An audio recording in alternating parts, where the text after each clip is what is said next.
Okay, hello YouTube. I was just, let's put this over here. I assume I'm on YouTube. I do stream to YouTube and Twitch, but not at the same time. I've been trying to record this game for a while. Unfortunately, our opponent seems to have disconnected. Let's see, I am streaming. There we go. Let's change the title, I guess.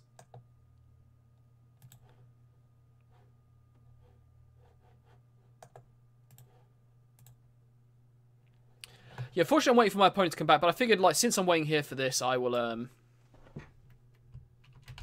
Modern Affni-Burn. I would, start setting up YouTube, I guess.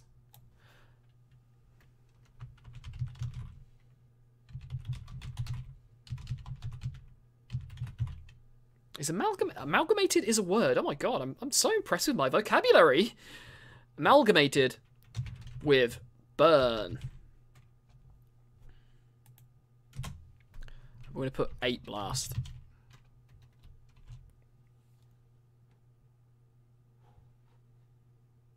Okay, let's save that. Right, so apologies for that intro at the minute. Unfortunately, it's not really much I can do. My opponent is, well, not really doing much, are they? So maybe I'll probably, like, just end this stream and just start it straight away again when they come back. If they're going to take a long time, because obviously this intro is taking an absurd amount of time, and it probably shouldn't be. I guess what I'll do is I will just go ahead and do a deck tech while I'm here.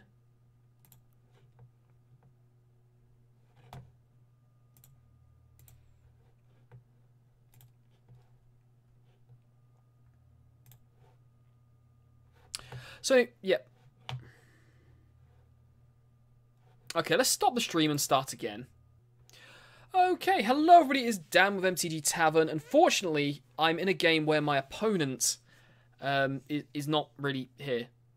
They're not here. They've kind of been AFK for a while. So I thought I'd set up the stream while I'm here. I was going to just, like, record these games and upload them and not live stream them, but I figured while we're here I would just go ahead and stream. I'm going to keep this hand at the minute. I think my opponent's on the play. We're on a mulligan to 6, but this hand seems perfectly fine. I'll do a deck tech in a second. So we've got a land. We can empty our hand on turn 1 other than the Lightning Bolt and Arcbound Ravager. So I think our hand is reasonably decent on a 6. And obviously Arcbound Ravager makes the hand a much, much better hand. But you know, Signal Pest with some small dorks is not bad with a Lightning Bolt for a bit of disruption. So let's have a look at the deck. This... Oh. Hello. There we go. So Affni-Burn. This, as you can see in the name down below, it's from a guy called Fernando. Sorry, Fernando, I'm going to butcher your name here. And Tunes. Now, if you would like to have your... if you'd like to see how your deck being played on camera, maybe live stream, maybe I record it, one or the other, then just... Oh, my opponent conceded. Okay, never mind. Or they just got timed out. Okay, so if you'd like to see your deck played on camera, just email me, themtgtavern@outlook.com. I'll put a link, or I'll write the address down in the description. Or just, like, post in the comments a link to your deck list, and I will play your deck list on camera or stream. It won't cost you a penny, just send me the deck list. Obviously make it something that's remotely viable. Don't send me, like, mono black merfolk. That's just not going to happen. Like, I'm not going to try and make mono black merfolk happen for you. Is there even a black merfolk? I don't know. It probably isn't. So, yeah, if there's something you like trying out, you're brewing, you're not too sure, you don't want to spend the money on it, email me the list. I rent my cards anyway for the videos that I make. So I thought I would put it out there. If people on the Modern Facebook group always have these, like, wacky ideas for decks. So let's try and put them on camera and see, you know, can we maybe make it work? Is it just not going to work? You know, it's just a terrible idea. And maybe even if I butcher your deck and I make it look really bad, at least you can see the deck being played out, so you can maybe see something that I might have messed up, and I don't know. You can get some kind of information from it. So Fernando sent me... Fernando, and I'm going to go Antunes, or Antunes. It's like iTunes, but with An at the beginning. So sorry, Fernando, if I've really butchered your name there. Now people are going to hammer outside the house. Okay. So this is a deck that he's calling 8 Blast. I'm going to call it Affni-Burn.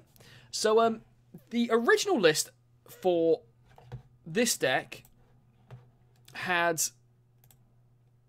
Let's see. Let's get rid of this here. Really? Magic Align? Oh my god.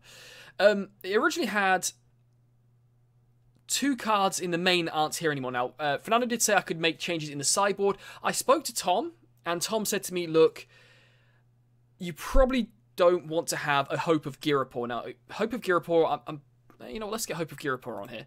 It wasn't really working in the deck. And I kind of agreed with Tom with that. It was a one-off in the deck, and I just think Hope of Girapor is a nice idea, but the fact that it's legendary is not good. So it's a 1-mana artifact, has flying, which obviously is kind of where Affinity wants to be. And you sacrifice it, and until your next turn, a target player can't cast non-creature spells, and obviously Hope of Girapor has to have dealt damage to them to be able to sacrifice it. The problem there is that, first of all, he was playing it as a one-off, so it probably should be in the sideboard. And secondly, there aren't that many decks where it's extremely relevant against. So if you think about it, if you play Hope of Girapor against humans, sacrifice your Hope of Girapor, they can't play Aether Vials till your next turn. Like, okay. Like, even Spirits, it's just like, okay, they can't cast Collected Company till your next turn, but they were probably going to cast Collected Company anyway during your turn. Like, stuff like Blue-White Control, sure, they can't cast a board wipe, so it could be relevant then. But you've got to find the Hope of Girapor, you've got to deal combat damage to them, which probably is the easiest hoop to jump through. Then you've got to find a deck that it's relevant against. Whereas the deck was originally playing just 2 Lightning Bolts, so why not bring in the 3rd Lightning Bolt? And then Lightning Bolt is usually relevant against all decks. Like, you know, and we're already playing 8 Galvanic Blast, or 8 Blasts anyway, hence the name 8 Blast, with 2 Lightning Bolts. So then Tom said to me, well, look, you probably don't need 17 lands, plus 4 Mox Opals, plus 4 Springleaf Drums. Take a land out, get the last Lightning Bolt in there, turn it into a genuine burn deck that also uses Affinity as a side option. Well, I guess burn would be the side option. So most Affinity lists do play Galvanic Blast. Not all play 4, but this deck is playing 4. And the reason it's 8 Blast is because we're also playing Shrapnel Blast, sacrifice an artifact, deal 5 damage to any target. So a very, very, very good Boros Charm. The downside being that you have to sacrifice an artifact, which, you know, isn't great, but if it's going to kill your opponent, then whatever. And then also the 4 Lightning Bolts, so that's the burn aspect. Other than that, it's just a normal stock Affinity list. The only cards we're really missing here are the artifact that allows you to regenerate a creature. I can't remember the name of it. I can't remember the name of it whatsoever. Welding Jar, that's it. And there's no Steel Leaf. Not Steel Leaf. Steel Overseers. There we go. Steel Overseers in the deck. Those are the only real changes. So we've kind of got rid of Steel Overseers and the Welding Jars to bring in more burn effects. So we've got a bit of reach. And to be honest, I kind of agree with it. Because the one thing Affinity does have sometimes is if your opponent does find that sideboard card, outside of Girapor, Aether Grid, you don't really have a lot going on. So onto the sideboard. Again, I took advice from Tom here, who plays a lot of Affinity. He knows the deck a lot better than I ever will. The cards we added were these 3 right here. There was 1 Welding Jar in the sideboard, which we've got rid of. Welding Jar is, like, I don't think you want it in your sideboard. I can understand being in the main, but we're not going with that in the main. Instead, we're going to put cards into the main that are actually going to do something. Into the sideboard that are going to do something. So Blood Moon against, like, Tronny or Greedy Mana Bases. Whip Flare against the creature decks. Rest in Peace against graveyard decks. There was originally 2 Etched Champions in here, which are very, very good against decks that use, like, single target removal or put a lot of creatures out that are coloured. So, like, human spirits. Even stuff like Dredge, Etched Champion gives you a huge edge on. Stuff like Abzan, Jund, they use a lot of single target removal. So Etched Champion is really, really good against those decks, because not only can they not target it, they can't block it either. Damping Spheres for the Stormy combo decks. Girapor Aether Grid is a good sideboard option when you're expecting Stony Silence, because you can tap your artifacts. It's not an activated ability of an artifact, which Stony Silence prevents you from doing. It's instead the Girapor Aether Grid being activated, which is an enchantment. And the cards Tom said to me to add were the extra Etched Champion instead of the Welding Jar, because look, Welding Jar probably isn't worth it. Again, it's a one-of. It's probably not going to help you in too many situations. Like, if you can find it and your opponent has some removal, great. But why not just play the extra Etched Champion anyway? Why not do that? And then finally, there was Smash to Smithereens going on the burn plan again, where you try to burn your opponent out. Tom said to me instead, look, Not so much for Stony Silence, because it looks like this deck can play around Stony Silence quite well. But for Leyline of Sanctity, you're going to need to have a piece of enchantment removal, because you're a much worse affinity deck against exactly Leyline of Sanctity. So we may as well bring in Wear Tears, which sure doesn't deal damage, but on the plus side, it does remove Leyline of Sanctity and a Stony Silence. Now, I've played one warm-up match against Restore Balance, and the burn spells won me the game in both games, so that's a good start. Let's go ahead and try and find a game. So again, if you guys would like to see your deck played on camera, I found a match straight away. Just email me your deck list, and we will play it out. So let's take a look at this hand. What do we have here? We've got 2 Lightning Bolts, Mox Opal, 2 Mox Opals. See, this hand to me seems pretty weak. This seems like a very, very weak hand. And this was my one worry about the deck. You've got a lot of burn spells in here, which are great. But it's stopping from the affinity plan. That is my one worry. The late game of having more burn spells is great, and the sideboarding is great. 2 Mox Opals with only 1 artifact sounds pretty bad to me, so we're gonna mulligan. I wouldn't necessarily say this hand is much better at all, but we're gonna keep this. It's a reasonable 5. You know, we've got some burn spells here and Ornithopter. You know, hopefully our top decks are good. We get some scries. So let's keep this. And I don't think we're really in the mood for any more artifacts at this point. We need to actually top deck stuff that does something. So right, Ornithopter. And I guess we'll just start with the Blink Moth. It's very unlikely I'm going to be using a Lightning Bolt or Galvanic Blast this turn. Whereas at least this can maybe attack next turn if we want to.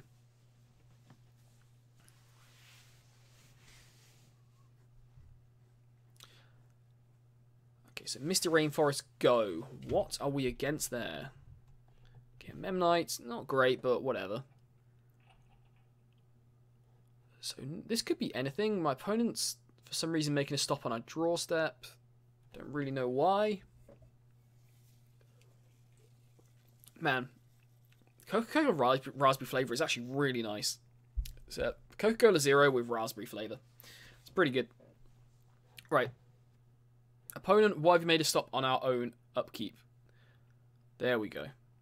Don't know why it took so long, but sure. Right. Let's go ahead and play a Darksteel Citadel, and sure, I think it doesn't really matter if they have a removal spell for this. Like, whatever. Like, hand is not looking great at the minute. I'm more bothered about just getting for a point of damage. I'd be really surprised if my opponent...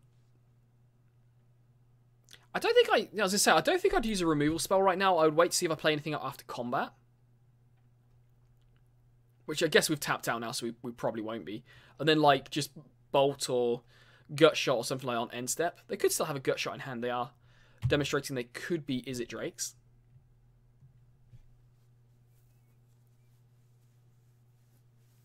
Man, what is going on with our opponent? They keep stopping all the time. Are they playing, like, a second game?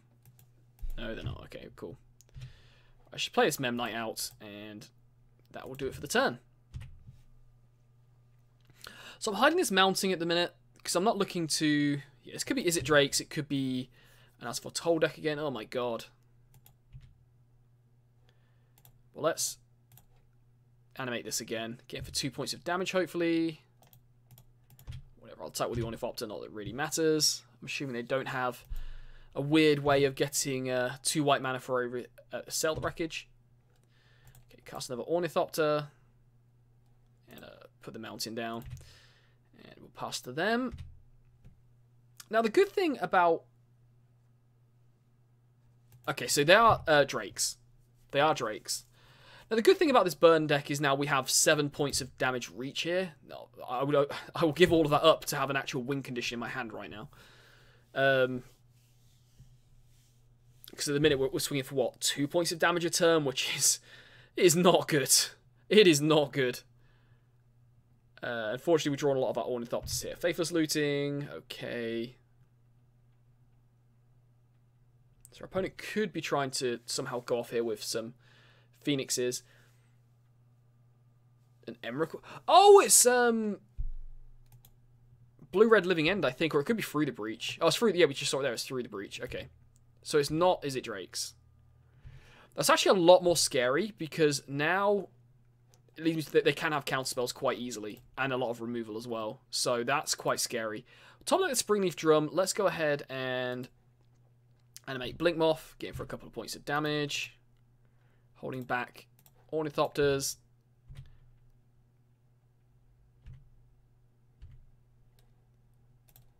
Okay, put the Springleaf Drum down. So holding back the Ornithopters, obviously because they don't deal any damage, but also because they can now tap red mana. Okay, so our opponent's very close to being able to go through the breach, which is a worrying sign. And my god, our draws have been so bad. The draws have been horrendous. So we get for 2, put them down to 12. They threw the breach Emrakul next turn. And they discarded an Emrakul and a through the breach there, so it leads me to believe they probably have those in their hand.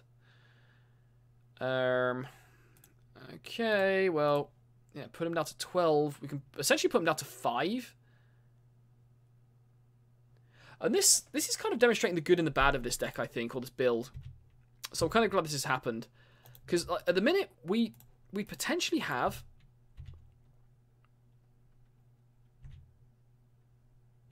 our opponent's on 5. So with a slightly more aggressive draw, instead of like drawing Springleaf Drum and Mox Opal, you know, and all of these Ornithopters. Wait, what are we against here? Is this Gifts and Give? Oh, Cryptic Command, return target permanent to its owner's hand. They must have the combo in hand. There's no reason to return that to our hand unless they have the combo. So, yeah, we're probably just dead.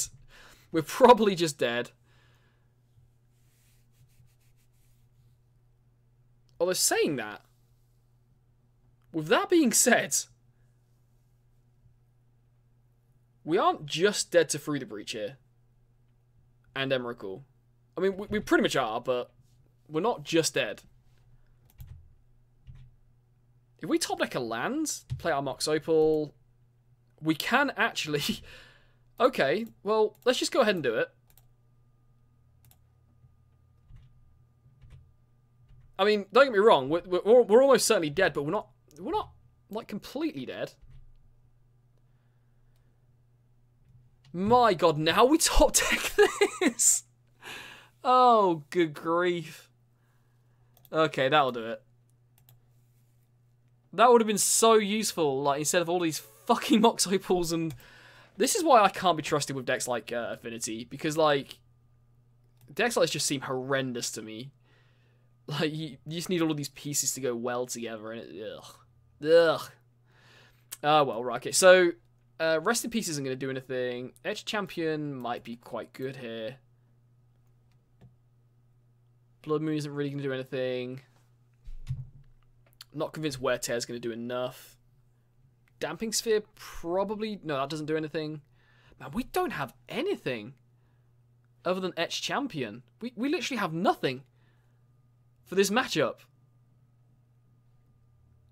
Like, they've demonstrated no white mana, so why would I bring in Ghirapur Aether Grid? I guess it's, like, more reach, which is probably the one thing we're struggling with. Okay, well, I'm going to take out a drum.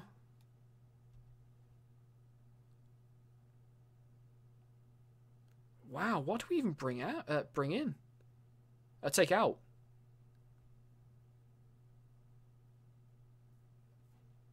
I'll take out Blast because it doesn't feel great having them constantly countering our Shrapnel Blast. That sounds pretty bad. Like, yeah, I'm going to sacrifice this creature, cast a spell. Then I'm going to Cryptic Command it, counter that, and draw a card. You get, like, what, 3 for 1? That sounds horrendous.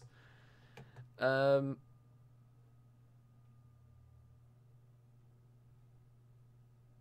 my god, what do I go with? Probably take down an Outbound Ravager because we're bringing in all these 3-drops.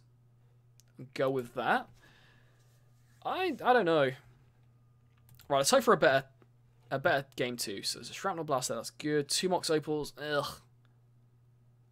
I think this hand is okay though. It's not great, but it's not awful. Okay, so let's go Spire of Industry and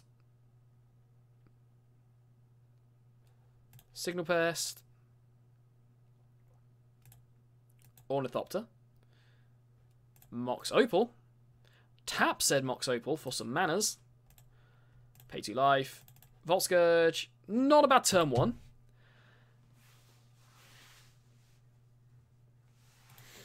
Okay.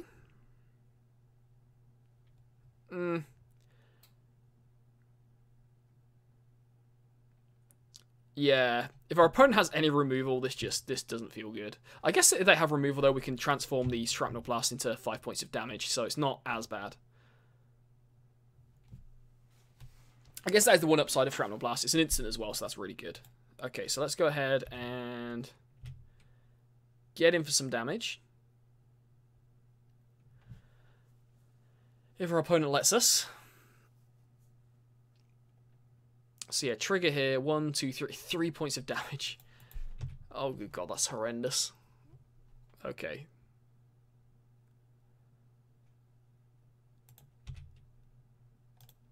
So our opponent tried to do the oldest trick in the book where they fetch just before combat to make it so you skip through your attack phase. Bit of a scummy move, but whatever. Okay, so we don't have to sacrifice the... Do we want to play out the Steel Leaf Drum here? Because I want to hold up Shrapnel Blast.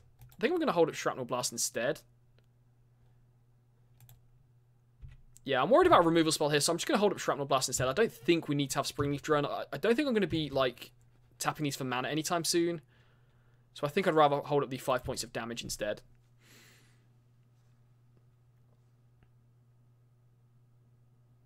Manamorphose, sure. Card that should be banned in Modern, in my opinion. For the same reason that Gitaxian Probe was banned. I guess Gitaxian Probe was much worse. But it's just a free card. Look at this. It's like a free... There is no cost to playing this in your deck. As long as you can reach 2 lands, this card is free. And I guess your opponents can just fail as well. So this hand is starting to shape up pretty well. Land isn't horrible, I guess. But yeah, we're going for 3 again. And my opponent's essentially on 7. Now we can play out the Springleaf Drum because we drew the land. And we can still hold up Shrapnel Blast. But it would be nice to find an actual win condition.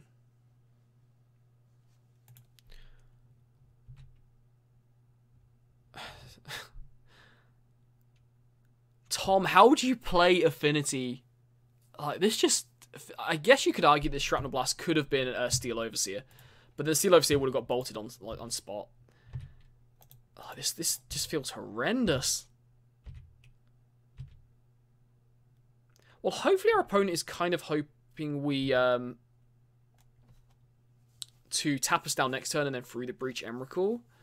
Maybe we can top deck some more burn spells and then we can catch them out. Okay. Well, I think what I'm going to do is I'm going to attack first and try and bait out a Cryptic Command. Oh, they can't have a Cryptic Command. They don't have the mana. Why would you do that? Okay. Draw a card, discard a card.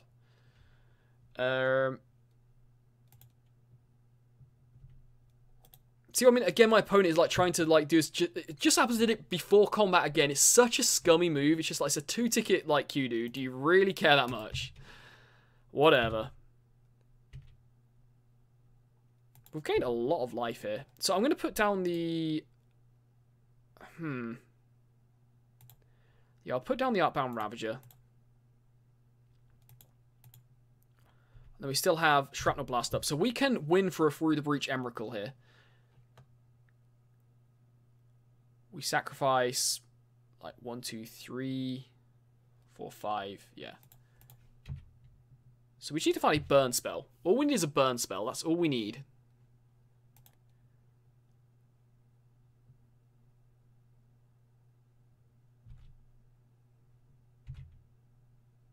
That will do it. Okay, so now our opponent... Okay, we're going to get to combat. We're not going to use our burn spells yet.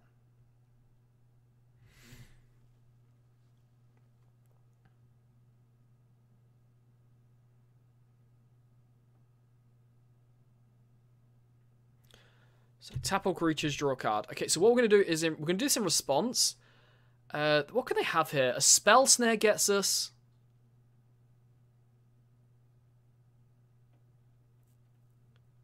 A spell snare does get us here.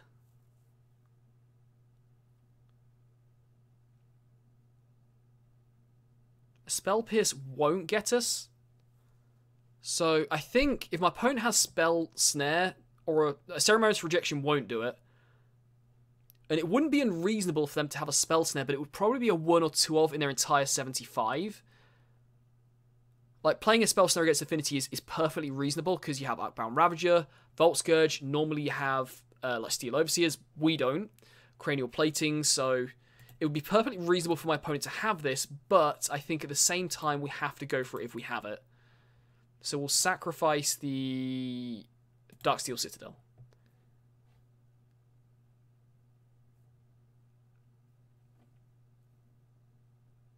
Yeah, while they're just down to 1 land... Okay, so they clearly don't have it. Do we have enough to pay for Spell Pierce? We do. We have the mana to pay for Spell Pierce. Okay. So now Spell Pierce won't do it, and we got there. Sweet. So that's where the burn spells do come in handy. Right, so I don't think we change anything. My opponent is probably expecting the burn spells now, though. That's the problem. But for a hand that wasn't that great, that went pretty well. And you can see the burn spells did pull us out of the crap there.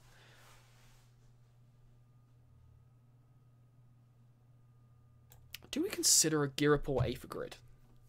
Is it worth it? I don't think it is. I think we just go with what we've got. We haven't seen them yet, but it wouldn't be unrealistic for our opponent to be playing the Arclight Phoenixes in their deck somewhere. We'll let it go. I don't think Arclight Phoenix is the biggest scare ever.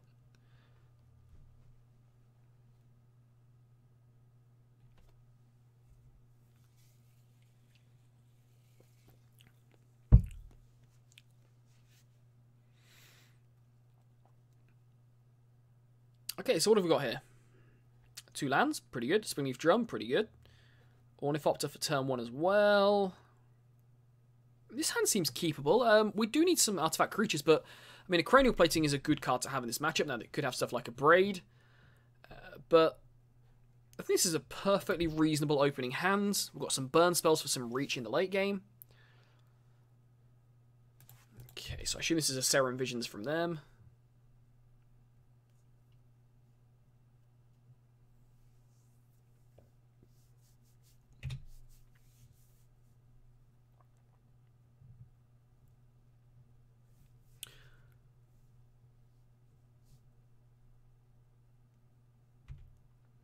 Okay, so unfortunately our opponent's on the play. That's not bad. That's going to have a massive target on its back, though. So let's go Springleaf Drum, Ornithopter. Oh, that's literally all we can do, isn't it? Wow. Wow, wow, wow. Okay. So whilst I'll be okay trading a Lightning Bolter and a Braid for an Ornithopter here, I mean, if they had a Braid, they'd probably just go for the Springleaf Drum anyway. I kind of want this to stick around.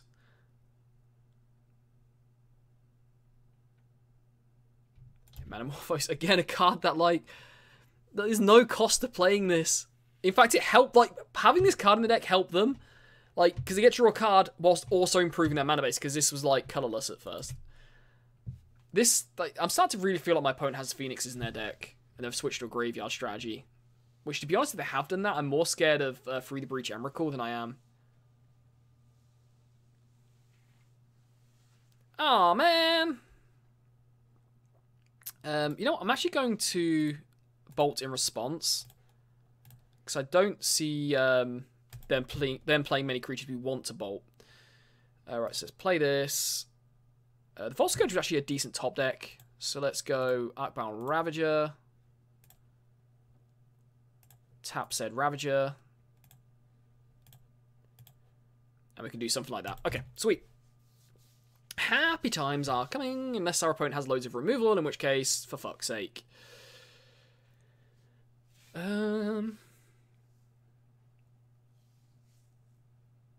At least if they have like just one piece of removal though and they go for the Outbound Ravager, which they probably will, we can put the counters here. Ooh, just flashback. Ooh, that's good for us. That is really good for us. Because that, unless they find a land.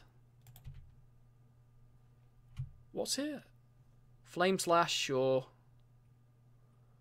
another Faithless Looting and a Cryptic Command. Mox Opal, yay, I will play that. That sounds like a good card to play. So, can we do everything here? So, plating, 1, 2, animate this. I guess we don't have to animate this, do we?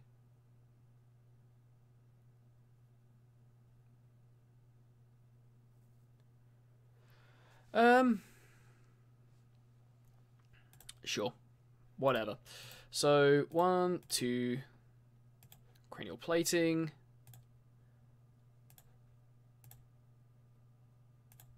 I'll equip it to the Vault Scourge. We may as well gain some life. And then you get for 7.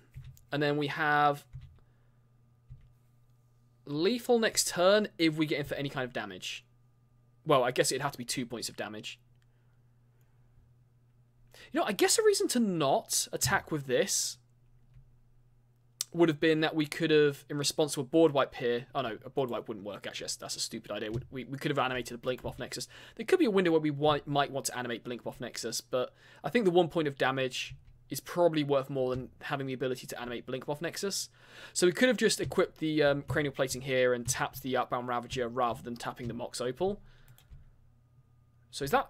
That's just game, isn't it? Unless our opponent has a bolt. Okay, that's definitely game. That is 100% game now. Our opponent is dead. Even for a lightning bolt. Right, so let's go ahead and... I'll attack. Yeah. We'll attack, sure. And if they have the bolt, we'll use Shrapnel Blast on whatever they use the bolt on. Okay, Shrapnel Blast you. Red. And...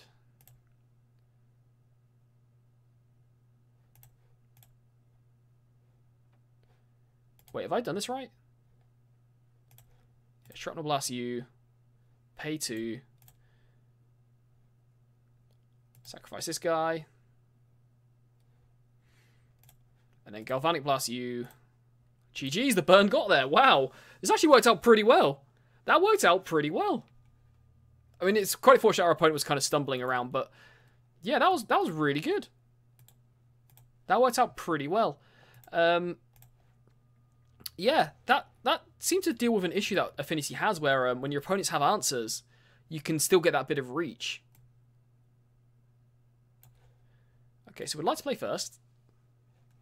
And again, a reasonable hand. Certainly not amazing, but it's a perfectly reasonable opening hand for Affinity list. It feels like, anyway. I'm not an Affinity expert by any stretch of the imagination. So play a Darksteel Citadel, and we'll put down the Vault Scourge. So I think we want to hopefully keep our Vault Scourge around, get our cranial plating down, and get in for maybe a couple of attacks. Then we can burn them out with the Bolt or Galvanic Blast. I think that's the plan. So I assume Serum Vision's here from our opponent. I doubt they're fetching to Path to Eggs. Oh, they could be bolting. They could just be bolting. They could also be Path to Exiling on upkeep, which wouldn't be the worst thing ever, because we do want to find lands. Spirit Guide.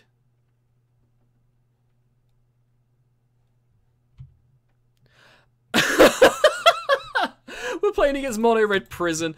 Fine, whatever. We're probably going to lose this matchup, but like, this deck is so bad. It's so bad. And now we top deck the fucking 1-drop. Oh my god. My opponent doesn't realise what the hell just happened. Sure. Let's get in for 2.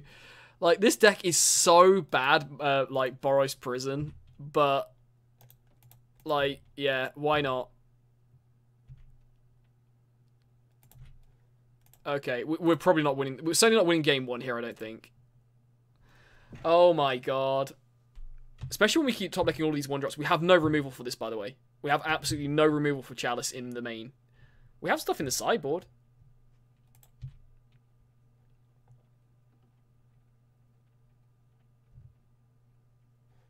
Yeah, more lands are certainly not what we want. So let's try and attach this to... Actually, I'm going to attach it to the Mem Knight because I would rather them kill the Mem Knight.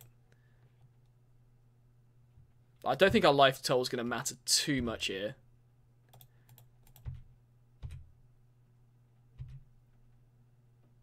Like, if we were worried about our life total, then we would equip to the Volt Scourge.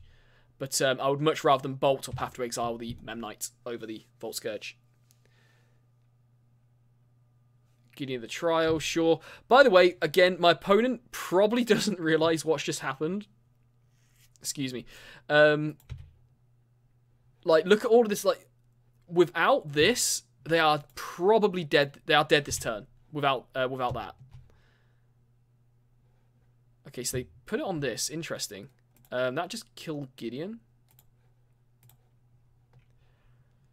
So let's see if we can actually get through this. What are they on? Man, we can...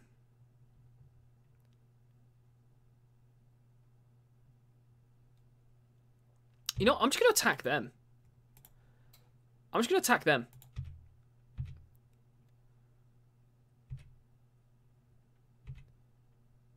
So now they have to probably ultimate Gideon to force us to go here. But if we top deck a Shrapnel Blast, then we can kill them.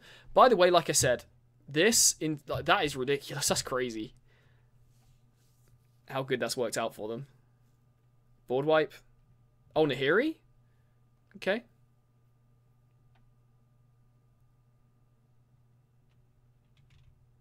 Sure. Yeah, to get the emblem, sure. Okay.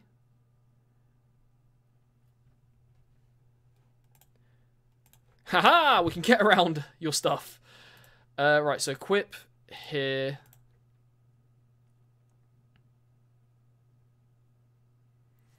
And I think I'm actually going to... Oh, do we kill Gideon or we kill them? Because a Lightning Helix gets the life total up to a reasonable health total. And they could have another Gideon in their hand. It wouldn't be unreasonable for that deck to have more Gideons. So I think...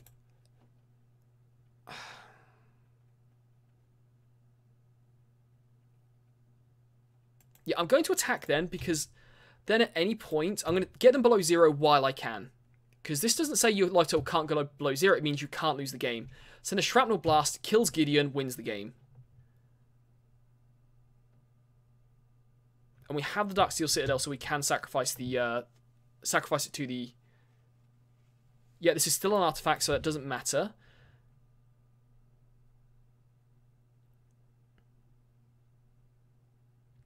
So our opponent's going to cash in the Nahiri to get rid of another Volt Scourge. They've got 2 lands left. Yeah, prevent all damage there. Okay. Oh my god. I can't believe how many of these we're drawing. Okay, let's try and kill Gideon. Oh my god. They are so dead to, like, this Chalice wasn't around. See what I mean? This deck is, like, really bad, though. It's so bad.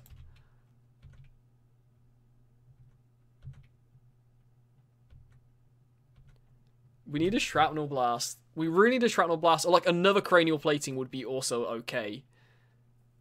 Actually, no, it wouldn't be, because they would just prevent damage from one of them. Okay, prevent damage there, sure.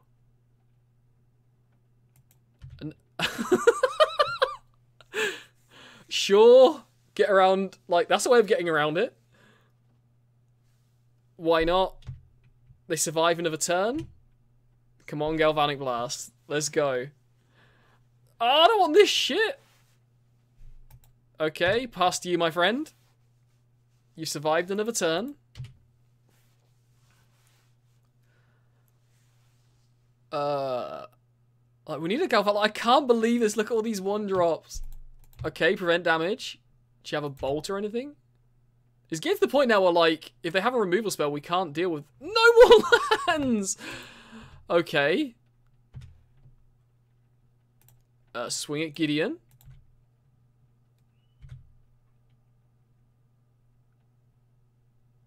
Oh no! Damn it. We are so, like, we're probably losing now. Like, they are like just staying alive though. And Hazaret. Okay. Hazaret's a problem. Like, we can't take too much damage from Hazaret. Come on, Shrapnel Blast, Shrapnel Blast, Shrapnel Blast. Shrapnel Blast. No, I don't want any more lands! Okay. It's getting to the point where I might have to chum block with Volt Scourge at some point to prevent some life, to give us more top decks. Okay, prevent damage here.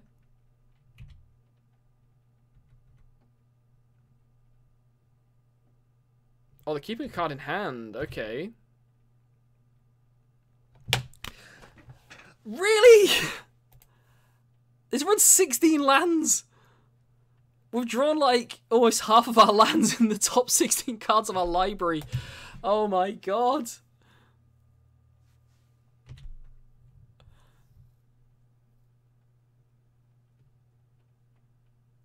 Discard a card, sure. Why would you discard this? Why would you discard this? Just cast it.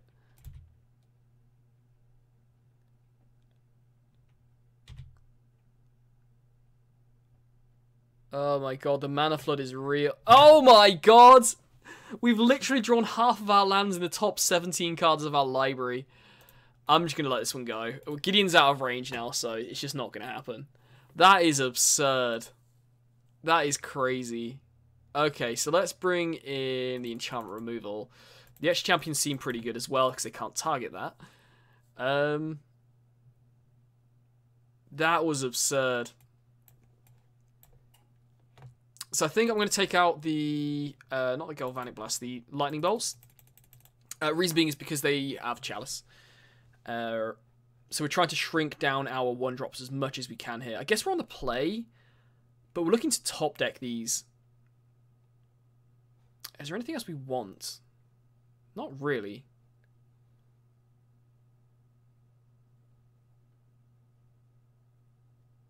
That felt disgusting. It really felt like the our opponent like lucked out there.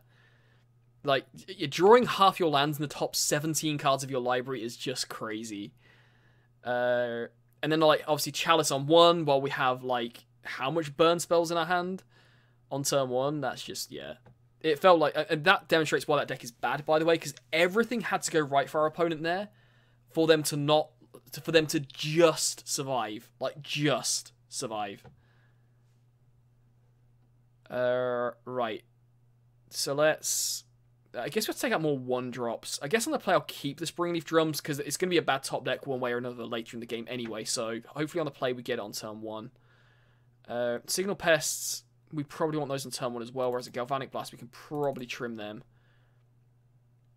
Our opponent hasn't seen any burn spells yet, so they might not bring in any kind of ley lines, but we have ley lines covered anyway with these guys right here. Actually, since we've got those in here, maybe I should keep these burn spells in. But then what do we get rid of?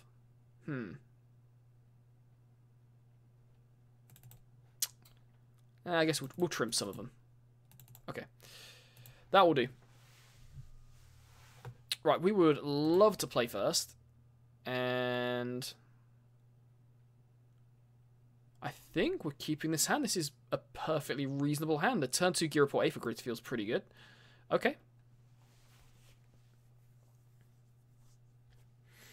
So, this guy, this guy,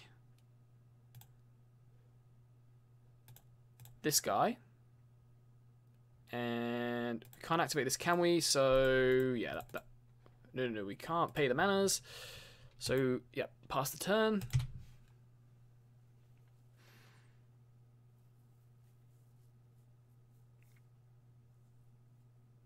Okay. So unless they have 2 Simian Spirit Guides, we're probably not looking at a Chalice on turn 1. So that's good for us. Good for us.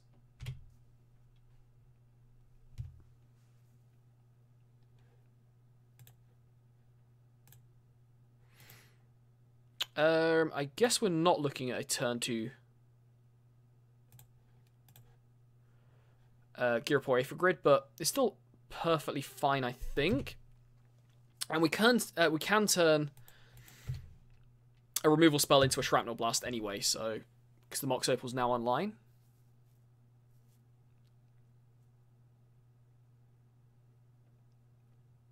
Right, so we're not going to do it that way. That's just not going to happen.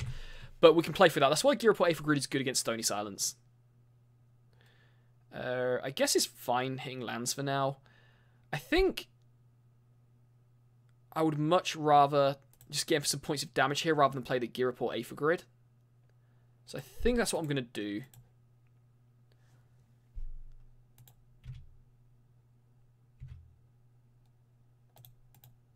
I'm going to get some damage while we still can, basically, is what I'm saying.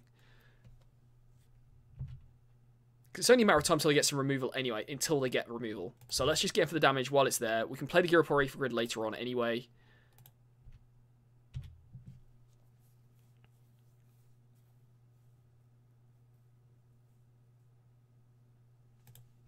Okay. Ooh, Etched Champion. We probably want to save this until after they board wipe, if they're going to board wipe. So let's play a land. I am just going to keep attacking. What can they have? They don't have Sail the Wreckage unless they have a Simian Spirit Guide. They could have a Simian Spirit Guide in hand. So for that reason, I'm just going to hold back and only play one of these. Or only activate one of these. Just getting for 5 points of damage. Yeah, Simian Spirit Guide to Sail the Wreckage. It's painful, but it's not the end of the world. Okay, I'm going to sacrifice this in response so they don't gain the life. It's not so much that I'm worried about losing my land. Well, I am worried about losing the land. I just rather them not gain 3 life. And just pass to them. Okay.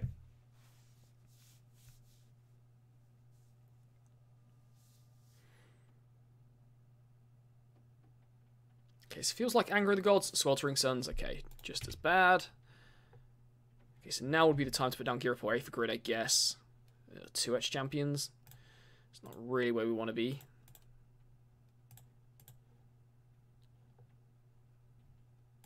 Yeah, pass them. We need to find artifacts off the top.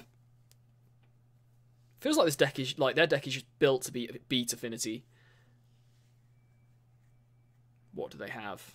Like a Blood Moon or something? Oh, okay, sure.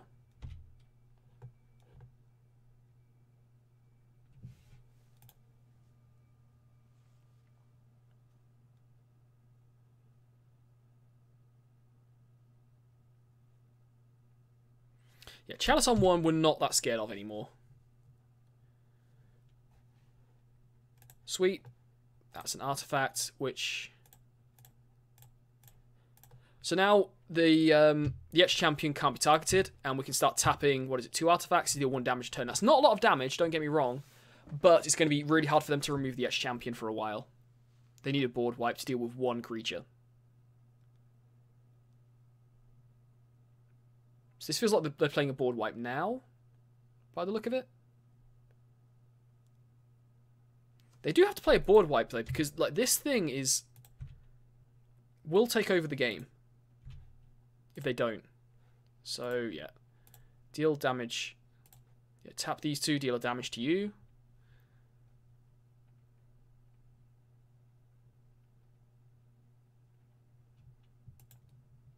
Sure.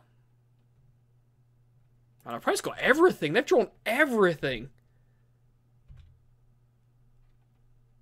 So I guess they have Lightning Bolt as well? No? Okay, that's surprising.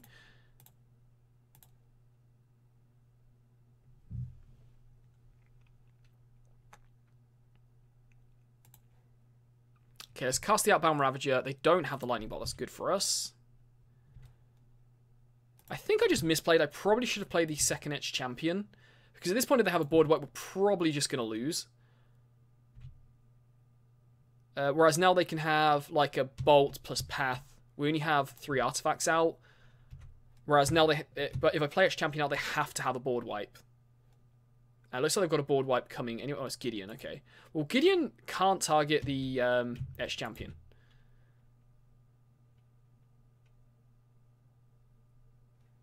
Okay, I see what they're doing.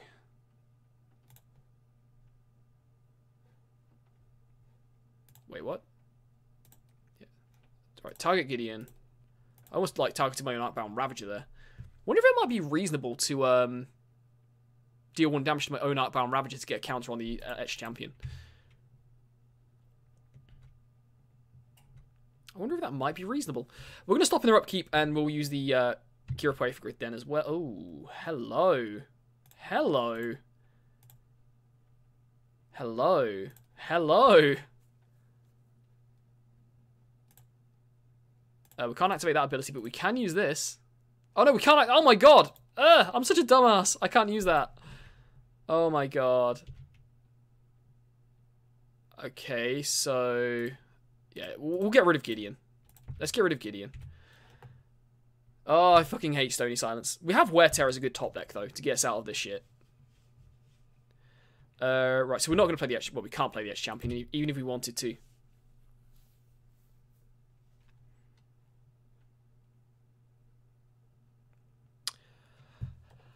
That is a good top deck. I think the Etched Champion survives, though, doesn't it? Because protection prevents damage, to my knowledge. Unless I'm wrong.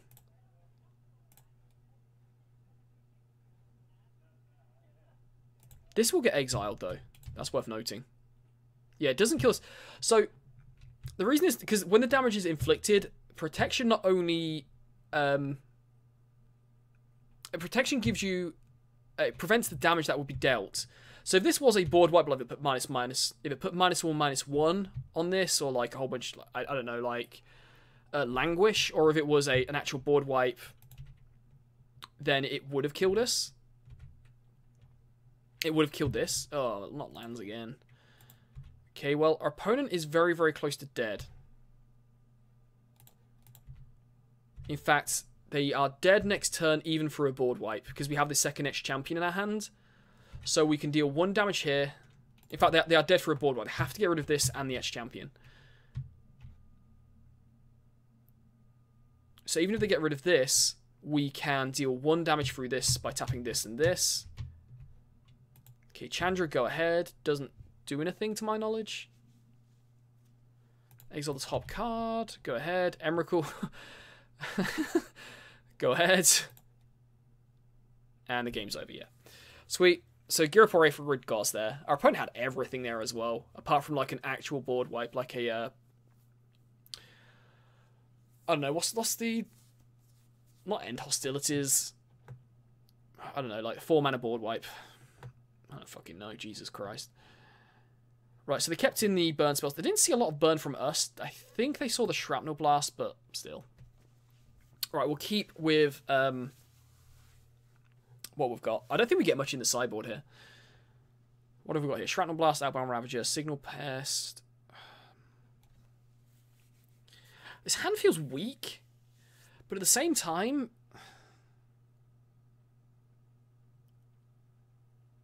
I think I want to keep this hand. I think there's risk involved, but like,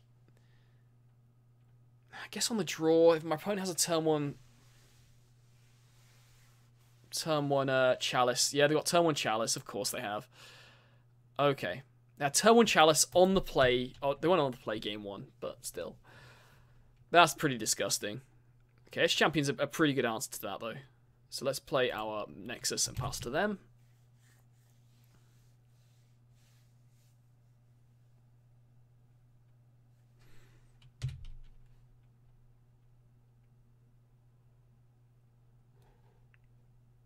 He mocks Opal, you say. Okay, let's cast that thing. That sounds pretty good. Let's play a Spire. And... yeah, we don't have Metalcraft yet, even with this out. So there's no need to... yeah, I'm just going to play the Arcbound Ravager. If they have a removal spell, so be it. They're going to have the removal spell one way or another, so, you know. I guess you could argue that I could... Actually, no, that might have been a mistake. I could have just waited this turn and then play Etch Champion, land next turn. No, that wouldn't work, would it? This our opponent doesn't have anything, so have we gotten away with this? Of course we draw the 1-drops again. Right, so I'm going to put the Etch Champion out now. So that has protection at the minute.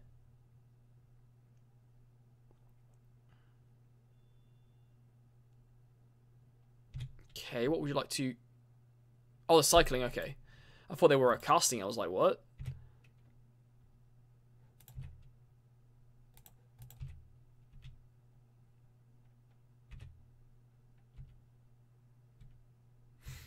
Yeah, if they have a board wipe, we're probably dead. It's as simple as that. Anger of the Gods won't do it.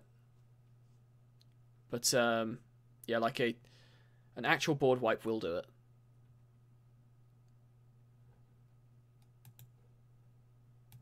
A Chandra, you say? Okay.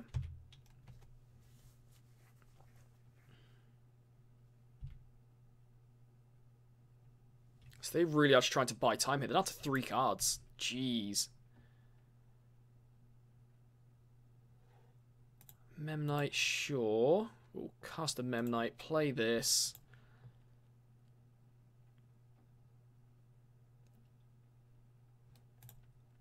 I think we're just going to kill Chandra here.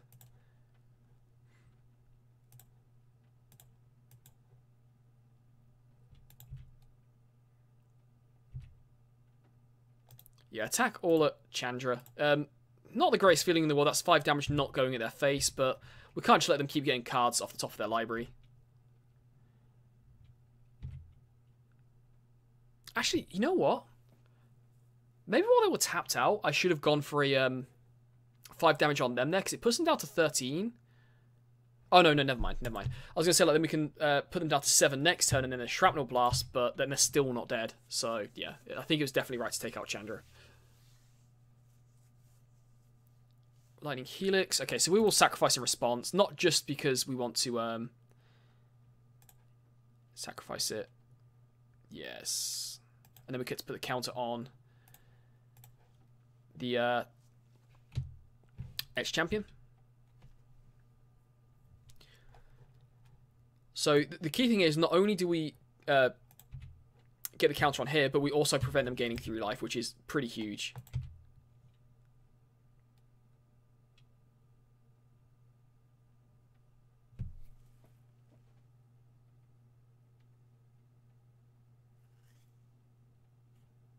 That's why you play this card, I guess. Okay. Right, how are we doing this? I don't...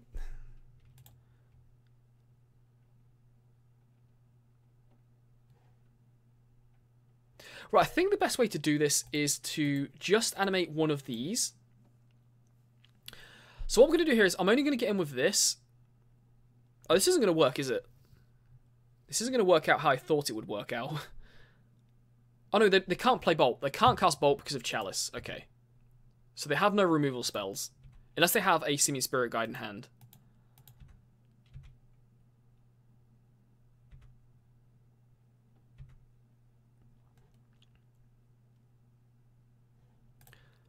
Yes, time to take this out now.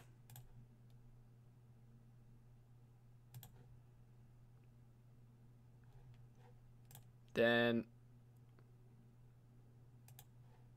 pop down a Springleaf Drum, so we have more mana next turn, and yeah, I think that's how we're going to do it.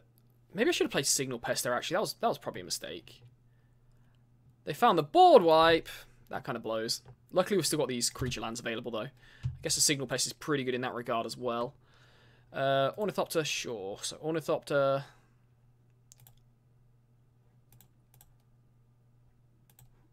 Tap this. Animate this. Yeah, animate this. This way we can...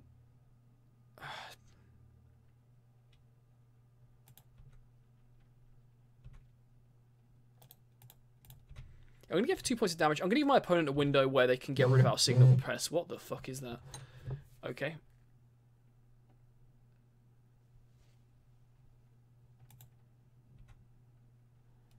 Yeah, I'm gonna cast this now. If my opponent has another board wipe, that sucks. But if they don't have a board wipe, then we can get them very close to dead next turn. Looks like they do have a board. Oh, they have a Hazaret. Hazaret is not scary in the slightest. So 1, 2, 3, 4, 5. So we need a burn spell off the top to win the game. A burn spell off the top wins the game. That is not a burn spell. That is very much not a burn spell. Okay, go. My opponent might just be dead anyway. Like, I don't think they can... I don't think they can deal with everything we have, inclusive of our Shrapnel Blast.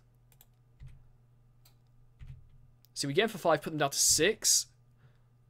This puts them down to 1, and then we can untap and blink off Nexus next turn. Okay, Scry. So it's down to the last 2 cards. Do they have it?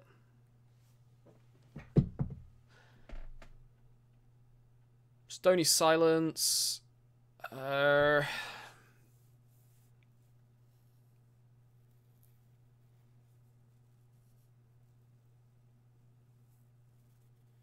That's annoying, because the reason that's so annoying is because now if they have... They kept a card on top. So they've got something good coming off the top of their library next turn. The reason that is so annoying is because now I don't know what the last card is. If that's a Lightning Helix, we lose the Signal Pest and they stabilize. The reason being is because... So I'm going to float mana here. Okay, let's float some mana. Okay. And so if they're going to go through, they're going to go past where I floated the mana. And if we get to untap, we win. It's as simple as that. If we untap, we win. So the reason that's so annoying is because now we only have this. Let's just say they have a Lightning Helix in hand now. Okay, we only have this for mana. We can't tap this anymore because of Stony Silence. We can, if it's a Lightning Helix and they take out Signal Pest, they go up to, 9? We put them down to 7 here. And then we have 5 in our hands. So they would still be on 2 life after all of that. But with the Signal Pest still alive, we can now sacrifice the Signal Pest in response to a Lightning Helix. So my opponent probably doesn't realize what's in our hand. And I'm guessing they do have a Lightning Helix in their hand.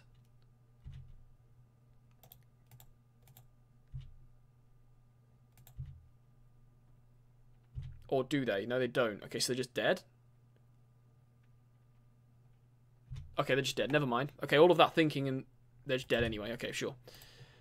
Right. So... No, I fucked up. I fucked up. I just fucked up.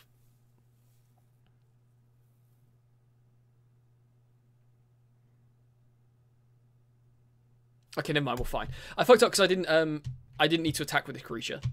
I could have just left the land open. Oh dear. Right. Okay. My opponent's dead anyway, so it's cool.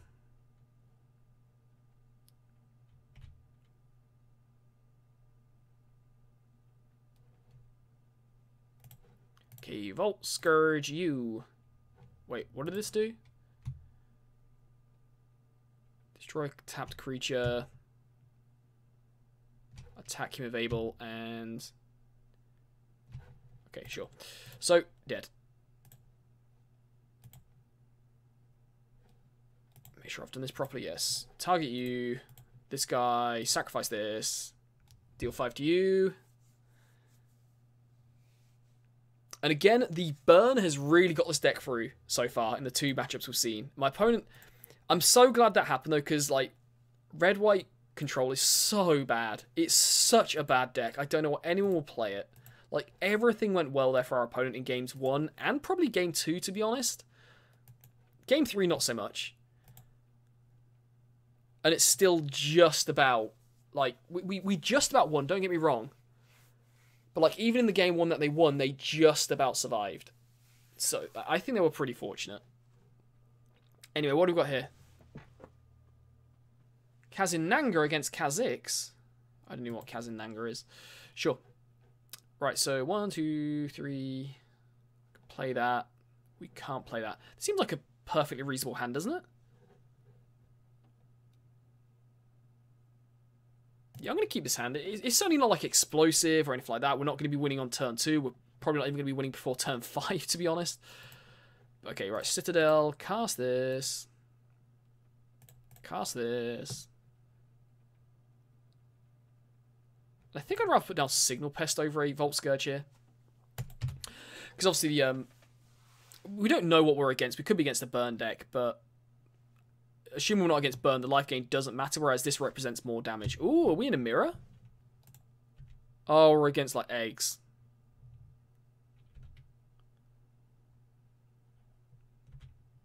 We're against an egg. Oh, no, we're against Sramos. Okay. Well, we better try and win before they do.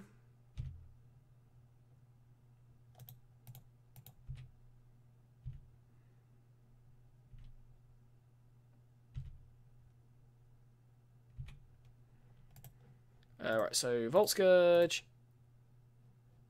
Oh, no. Undo, undo, undo. I should have played the Spire of Industry here. Not that it really matters, to be honest.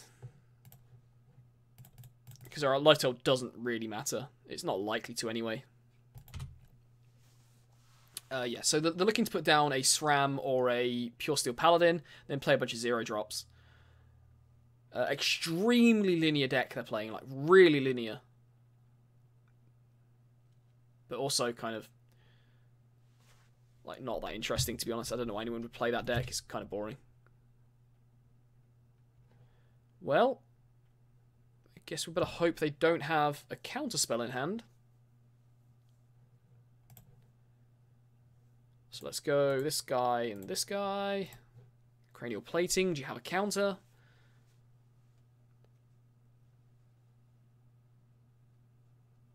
We have a lot of artifacts out. Do they have the counter? They do, don't they?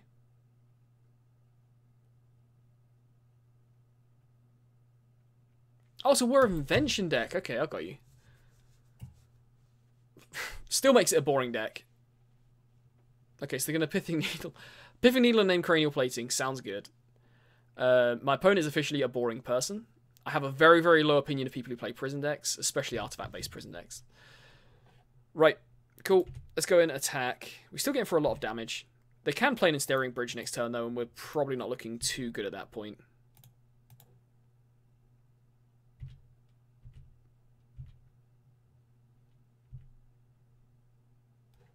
We played a land, didn't we? Yep. So we're hoping to not top deck any more lands. I have a very low opinion of people who play like Lantern. I had a very low opinion of people who play KCI as well. Even though it's not a control like prison deck, it's a deck that I just don't want to see ever. Not ever, ever, forever, ever. Why isn't our opponents? They like getting mana flooded or something like that, because they should. They're not really doing anything.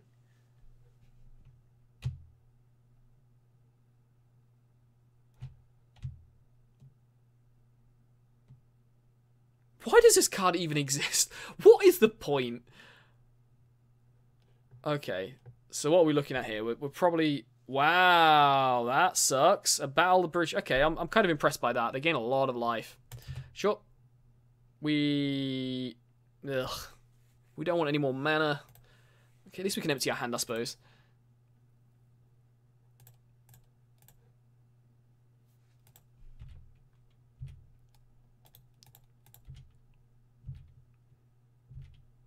Like, why does this why do these even exist? What was the possibility of anything good coming out of something like that? Good old Wizards with their old designs.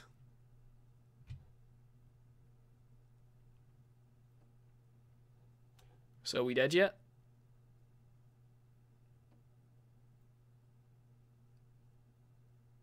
I mean, you know what? I'm going to give my opponent a break. Like, even this probably is a prison deck. Playing stuff like this is kind of good. Yeah, it's a Tezzeret deck. So, cool.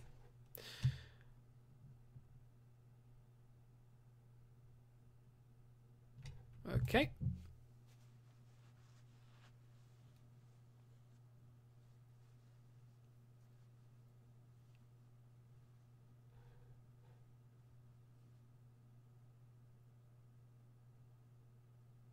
A chalice.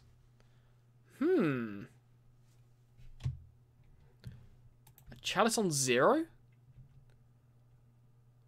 Why would you have chalice on 0? I guess... Like, what was the best they were hoping... Like, you can counter an Ornithopter or a Memnite? Or a Mox Opal, which we already have in the field? I'm intrigued.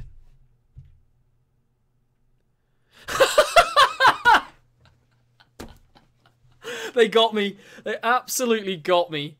Like, I can't cast my Ornithopter now. Otherwise, that would have been a great top deck. Okay. I guess we just kill Tezzeret, don't we? Yeah, we're going to kill Tezzeret. Like, the 4 damage doesn't really matter, and... Yeah. Oh my god. So what's their last card? I can't believe you like drew a 0 drop. A Galvanic Blast. Now that would have been pretty good for them to put on 1. Okay, go with this guy again. So we're getting close to, like, I think they're dead next turn.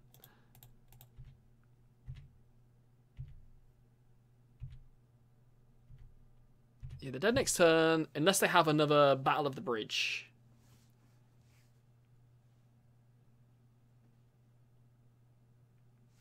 Okay, Sword. Do they have that? So they're a Sword of Feast and Famine deck, or whatever it's called. Sword of the Meek. Yeah, they can't equip it to anything at the minute. So wait, whenever a 1/1 creature enters the battlefield and you control, you may return Sword of the Meek from your graveyard to the battlefield. Attached to that creature. They have no way of creating a creature to my knowledge. Okay. Right, so let's go ahead and get in for some more damage.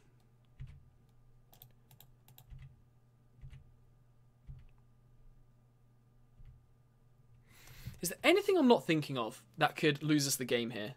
I don't think there is. So, you know, I'm just going to go for it. I'm not going to overthink this. Yeah, we got there. Sweet. Oh my god, I can't... My opponent almost got there with the chalice thing. Right, so we're going to put Rest in Peace in the grave into the library. They can win through their graveyard with the Sword of the Meek, sacrificing it to make a 1/1 token, return it from their graveyard to the battlefield, sacrifice it, return it to the battlefield, sacrifice it, return it to the battlefield, and they can just get a whole bunch of creatures and gain a whole bunch of life. So Rest in Peace is kind of good from that regard. Is there anything else we really want here? Edge Champion isn't amazing, I don't think. Obviously want the Dead Gons. I don't know what we want here. Is there anything that's really bad? They clearly had chalices there, so we probably need to start trimming some 1-drops. On the draw we need to.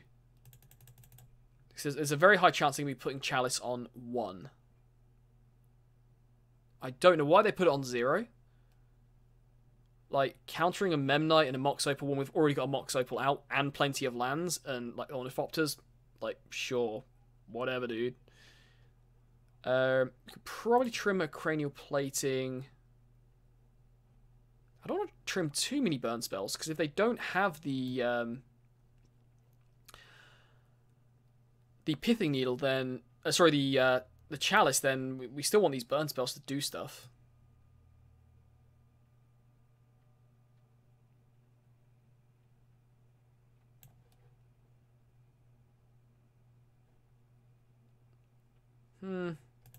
Let's get rid of one of them.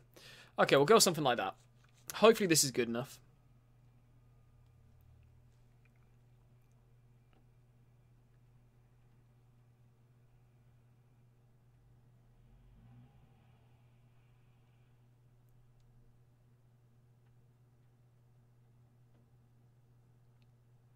Okay. One of two things is going to happen here. Either this is an amazing hand, okay, and I'm very lucky to have it, or I'm keeping a hand that is extremely risky and I'm a fucking moron. One of those two things is happening right here. So we've got the Mox Opal with no lands, but we can use the Mox Opal as a land turn 1 because we have all of these 0 drops. What we're hoping for, as well, is our opponent does not play a Chalice on 0. If they play a Chalice on 0, I'm conceding on the spot. Okay? So we're asking for a few things to go right here, but we can empty our hand very, very, very quickly.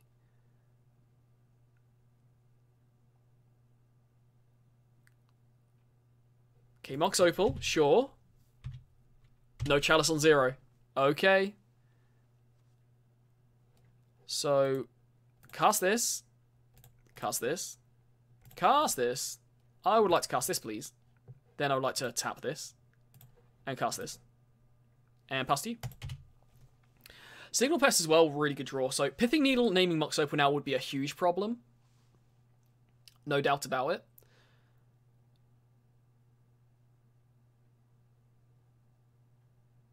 Wait, how can they... Battle the bridge on... You know what? Fine. If that's what's going to happen, fine. There's the land. Oh my god, we found a land. Right. So, let's go ahead and get in for some damage.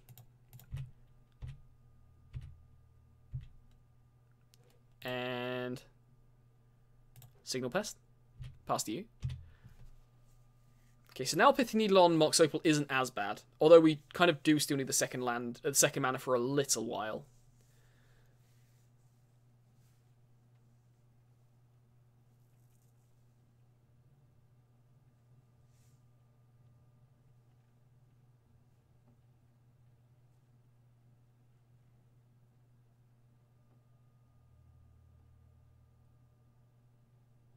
They have another one? Oh my god. That's pretty fortunate. Okay, sure. I mean, to be fair, they drew as... That's a really bad draw. That is such a bad draw. To be fair to them, they drew as many Battle of the Bridge as we drew Signal Pest, so I can't really complain about that. Right, so let's go ahead and attack.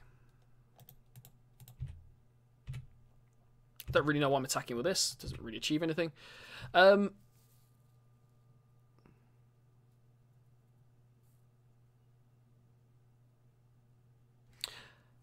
I've just realised a problem with Rest in Peace. I have Outbound Ravagers in my deck. That's a slight problem.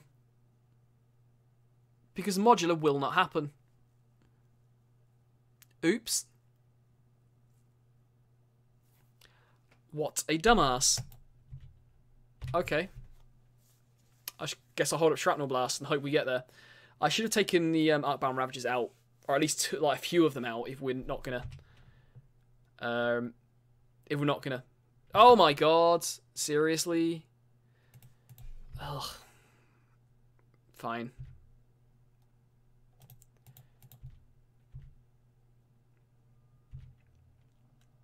So we currently have them on a 6-turn clock, which is not great.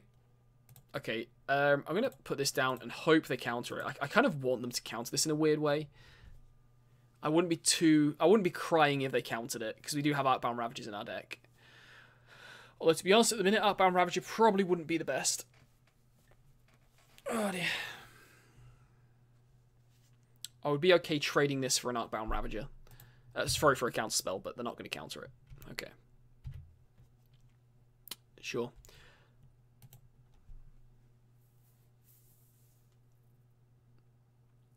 Key to the City... Interesting, okay. Why not, I guess? Lands.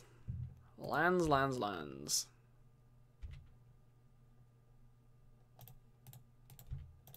What do we... How much did I sideboard out? Like, a lightning bolt, 2 lightning bolts. Kind of... Not really drawing much, are we?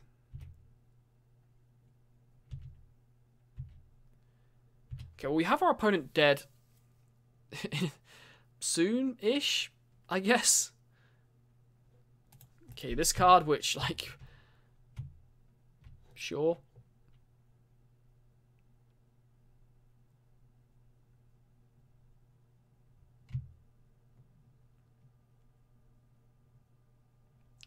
So deals 3 damage. Oh, cast it with both. Okay, so let's... I'm going to Shrapnel Blast them, I guess. It doesn't really matter what we sacrifice, but yeah. Put them down to 7, and yeah, fingers crossed we might be able to top deck reasonably well and still get through this. Our opponent's, like, gone pretty well by the look of it. It's not great, but whatever. If we're going to top deck a land, I guess it's good, better that it's a Blink-Off Nexus.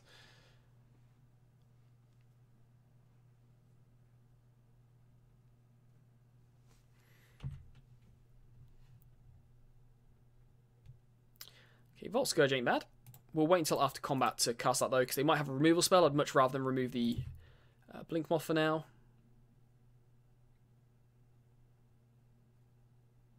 Actually, I think I'd rather them remove the Volt Scourge.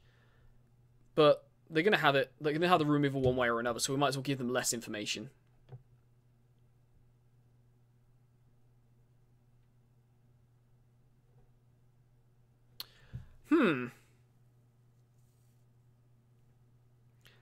Again, I'm kind of okay with that.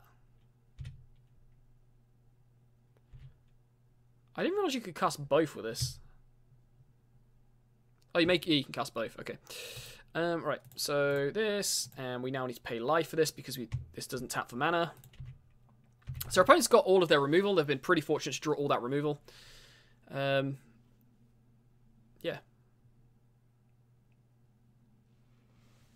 Two cards left in hand, but like our hand is horrendous. Look at how bad this is. Shrapnel Blast can be lethal though. A Lightning Bolt gets us halfway there. So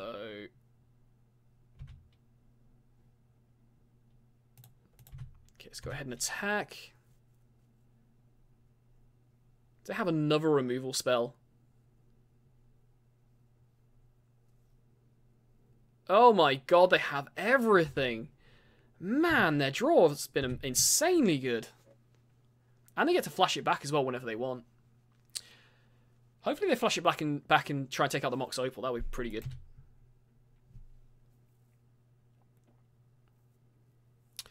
There is a wear and tear of our own. It's not going to do anything for now, though.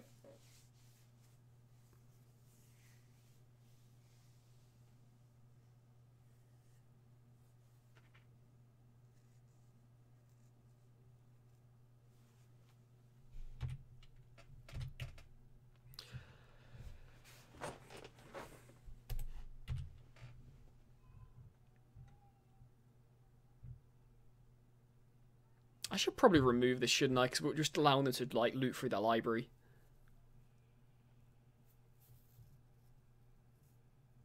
Yeah, this probably a good idea to get rid of this at some point. I don't really want to waste my wear tear on it though. That doesn't sound like a good idea. Oh, it would be nice to top deck a threat. Ugh. Okay. At least we can cast wear tear and lightning bolt now though. That's the look on the positive side.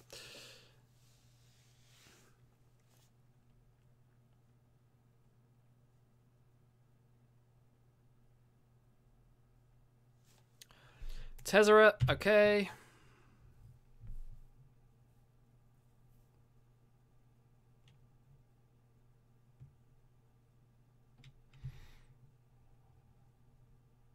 Man, that thing has Indestructible as well. Okay, really good. A card that just shouldn't, what possibly good could come out of this, but sure, okay. Right, so where are we at? Our opponent's got one card in hand. I'm gonna lightning bolt their face. We have to try and win the game. Hopefully top deck a burn spell. I think that's where we are.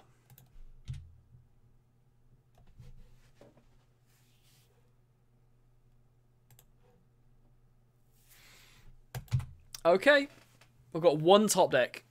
And that's assuming our opponent doesn't have any kind of reach in their oh wait, this is -1. Our opponent can just animate another artifact and we're dead next turn. So we can top deck a burn spell again. It would be very nice to stop top decking lands for a while.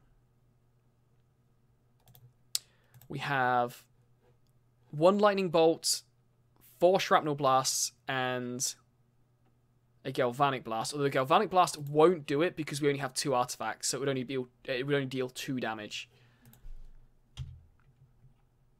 Why on earth would you tick up? Why would you tick up? I guess they have lethal next turn anyway, so it doesn't really matter. There's a Fop to Foundry. Okay. Oh, no, no, no, no, no. That's not... That's probably game. I don't think we can win now. Actually, I guess we can wear tear this. So let's destroy this. Oh, let's not pay the life.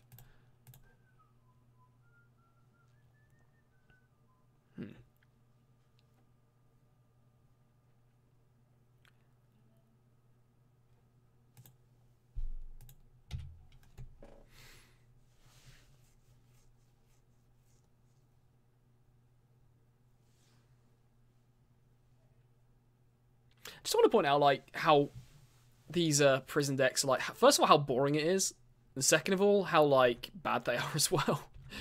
Yeah, we're dead, by the way. We can't top deck anything. Our opponent's got the they had the right card in hand. Yeah, we need to top deck, like, we'd need to top deck about 10 points of burn to win the game, and we're not going to do that. So I guess I think I'm happy with how the deck is, though. That's the problem. Could maybe consider Gear Report Aether Grids. Could also consider Etched Champions. You know, I'm bringing out the Rest in Pieces. Our opponent's got answers in the deck anyway. Let's take out that. And let's get rid of a...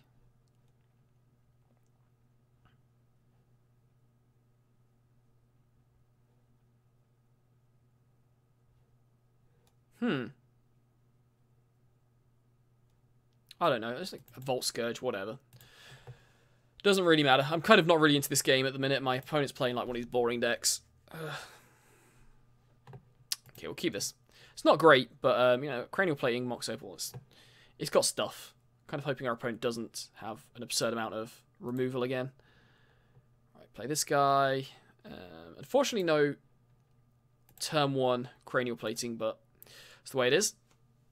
We do have a turn 2 Cranial Plating, though, and we can equip it as well, assuming they don't have removal.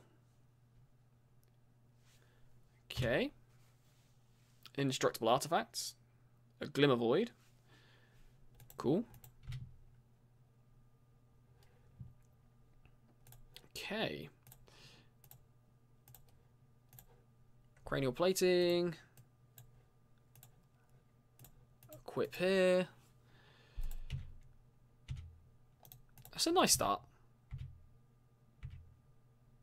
Yeah, 4 points of damage is not irrelevant this early in the game. We've got 5 points of damage in our hands, so our opponent's essentially on 11. So we just need to get in for another couple of attacks and we should be okay. Hopefully they don't have the removal for the Cranial Plating. That would be a bit annoying. Ooh, double Shrapnel Blast is really good.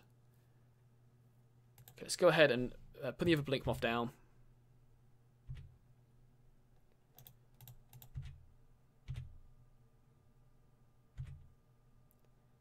I like our position if this hits.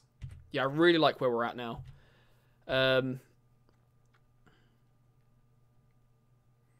Yeah, I like where we're at because the Shrapnel Blast is going to give us the reach to get in for 10 points of damage at any point we want. I guess we can only deal 5 points of damage now. But at Battle of the Bridge, we can sacrifice the shrapnel, the creature they target. Oh, that's rough. That is rough.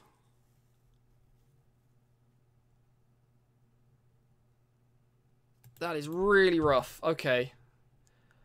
Well, I can't see why they would sacrifice this. Maybe they would.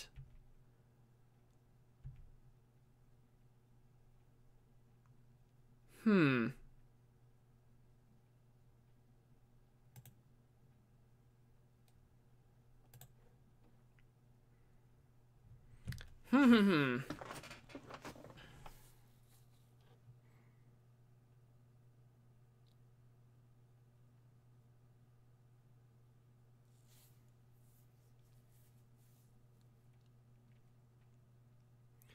Would they sacrifice this right now to kill this?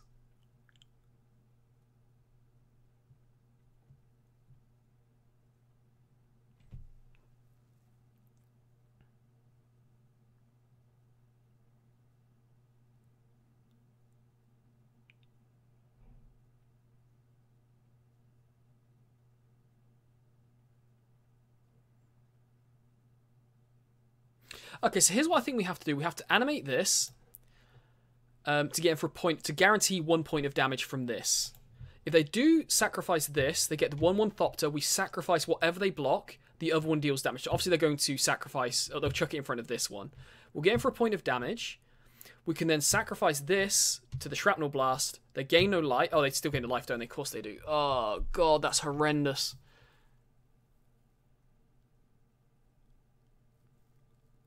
Oh, that is so bad. Ugh.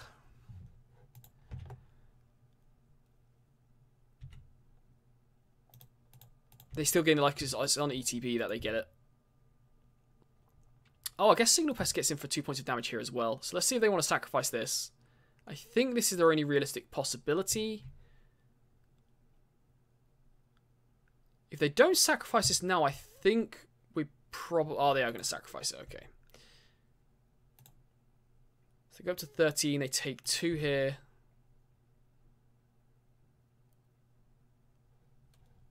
Okay, so Shrapnel Blast. Yeah, we're going to Shrapnel Blast.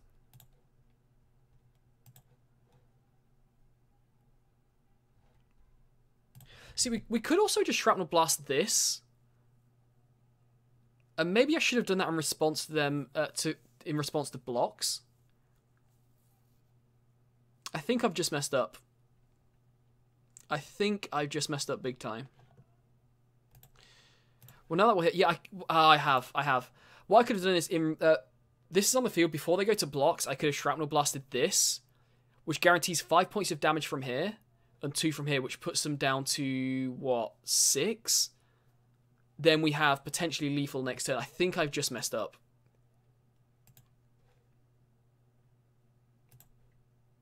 No, I don't want to... God. Now I want to deal the damage here. There's no point doing this now. There's no point getting rid of this now, because this doesn't have lifelink, does it? No. Because getting rid of this now just means if they play another artifact next turn, we're back where we were. So it doesn't really achieve anything. So I'm just going to sacrifice this. Deal 5 points to their face. And... yeah, cast this. And then next turn again, we can maybe sacrifice something with the Shrapnel Blast. I think I've just... if we lose this game from here, it's me misplaying there. I think I should have Shrapnel Blasted the Thopter and not allowed them to go to blocks. Like, we could have just given up quite easily our Darksteel Citadel. Who cares about that? Like, we probably could have even given up our Mox Opal. Obviously, would much rather give up the Darksteel Citadel over Mox Opal. But, yeah.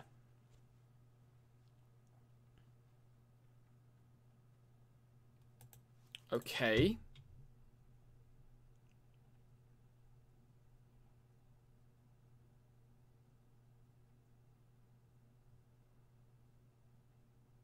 What do they have?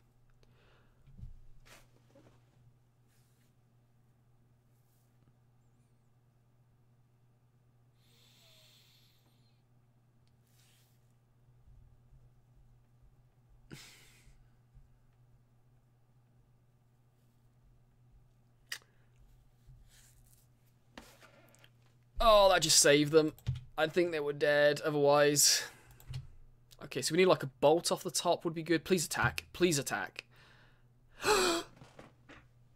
Wait, does that get us there? So that's actually that's perfect because now we can equip this at instant speed. So black mana, black mana. But is it enough though? 1, 2, 3, 4, 5, 6, 7. I think we're going to be 1 short. So 1, 2, 3, 4, 5. So this will be plus 5. 6, 7. Yeah, we're going to be 1 mana. We're going to be 1 life short. 1 life short. On the plus side, our opponent has to do something next turn. They'll be on 1 and Shrapnel Blast will be pretty good. So we have to go for it while we have it.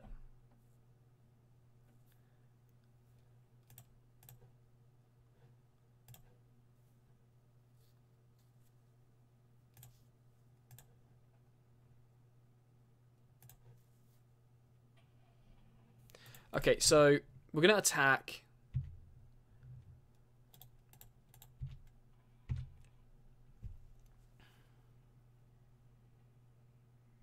Okay, so now we'll equip this to this, now that we know that they're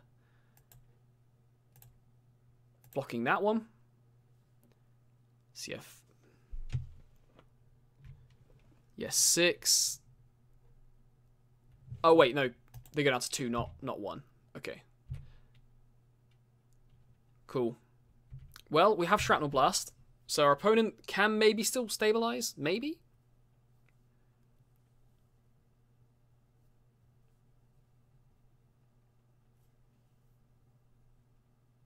Okay, another one is fine.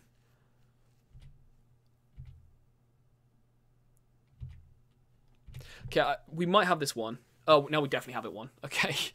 Right, bolt you.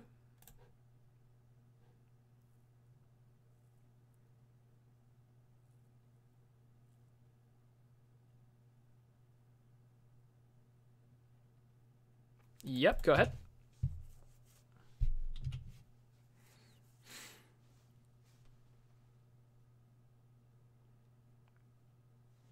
Okay, so in response to this one, not that it really matters, but target you. Red, Darksteel Citadel, sacrifice this, deal 5 to you. Man, the burn spells are really doing it for this deck. I'm surprised we won that. I messed up big time, but even through me messing up, we still got there. How many games have we played? I think I'm going to play one more match, then I'm going to wrap this one up.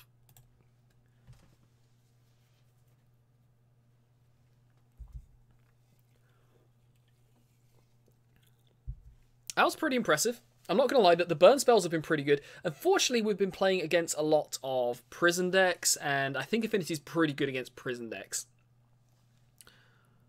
If this is the same person, I think I'm just going to quit, and they can have the points. I don't really care that much. Ooh. Ooh.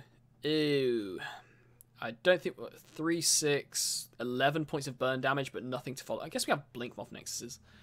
I think that's a mulligan. We want burn spells off the top, not in our opening. Oh my god, I should have kept our opening hand.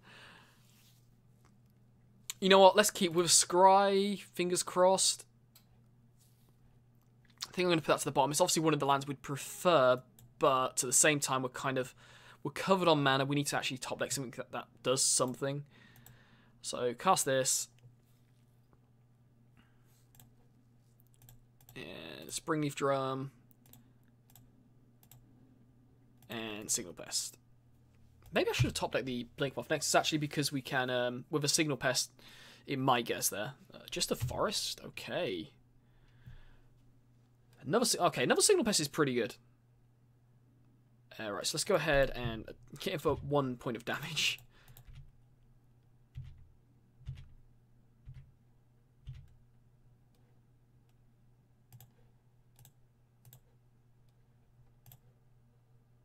Well, at least we emptied our hand. You know, there's nothing too unusual going on here.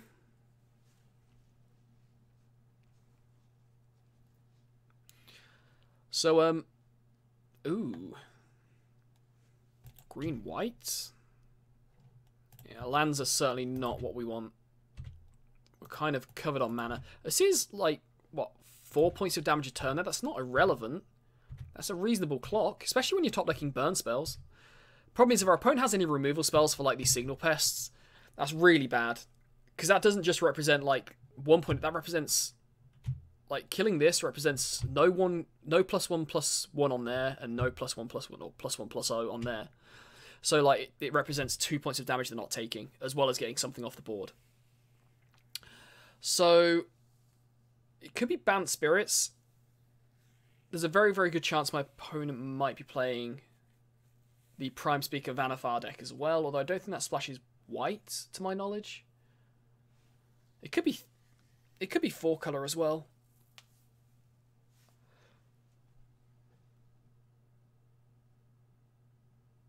Well, that fucking sucks. Okay. Yeah, I think it's a Prime Speaker Vanifar deck. I could be wrong.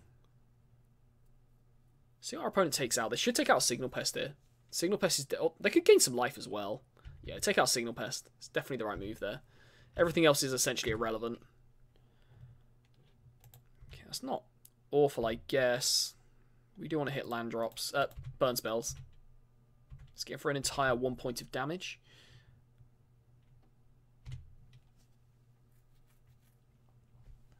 I just feel like what this deck does need is like to bring the Steel Overseers back in, because it does sometimes feel like you top deck these burn spells, which are good. You want to top deck them, but at the same time,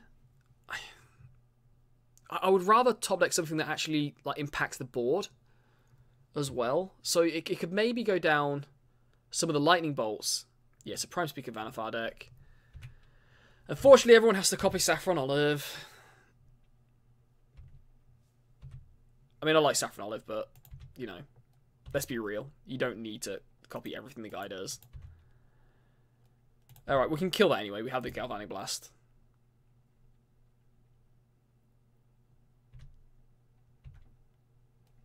The difference is Saffron Olive is actually good at the game as well, whereas most people who copy his decks aren't good at the game. Sorry, Galvanic Blast this. Sure would like to do 4 points of damage to their face, but it's not going to kill them, and they can just win with that card.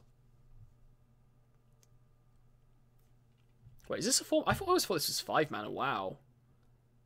Wow. Man, Spell Sky was slightly too late for them.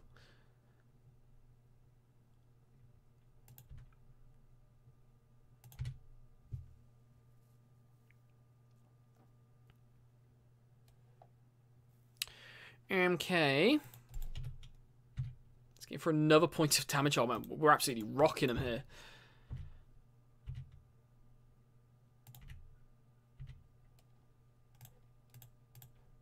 Put down a Signal Pest. That represents a decent amount of damage as well. I'm kind of hoping my opponent does tap out this blue mana, so then if we do Lightning Bolt them, they can't just pay blue mana to redirect here.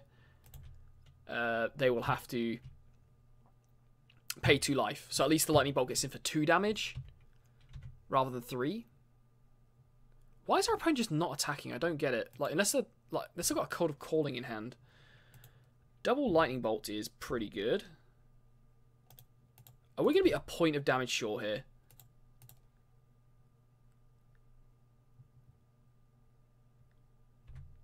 I think we're going to be a point of damage short. I'm assuming my opponent didn't attack because they have Prime Speaker, Chord of Calling in their hand. They have Chord of Calling, don't they? Our opponent's going to survive on 1 life.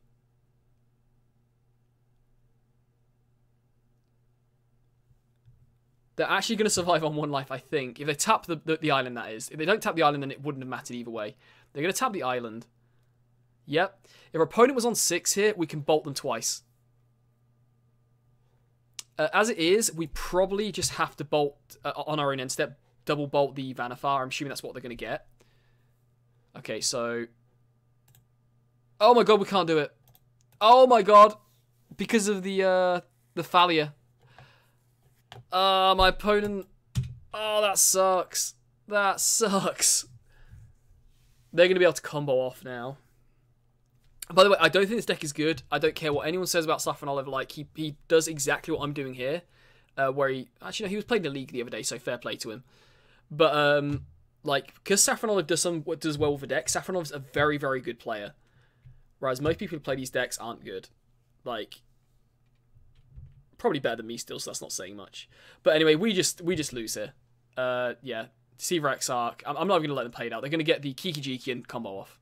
That's how it works. Okay, they can have it. Right, so... Whiplayer does 2 damage, is it? That's pretty good, but it's probably not going to be relevant. Man, we just don't have anything.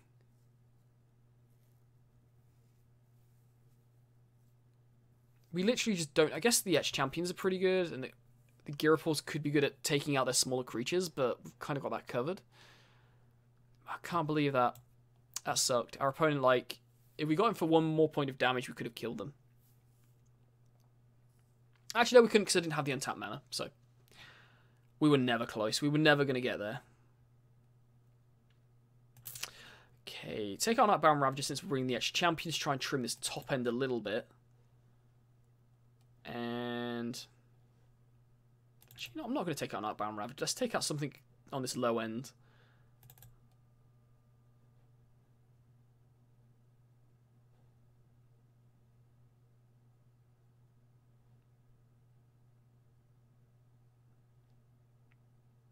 Whatever, take it out. Okay. So we'd love to play first. And this seems like an okay hand. Not... like, they have an answer to the Outbound Ravager, then we're probably in trouble, but... I mean... Galvanic Blast, Outbound Ravager, and empty our hand on turn 1, other than the Darksteel Citadel, is pretty good. We don't have a way of casting Galvanic Blast, though. That's the only problem. Right, so cast this...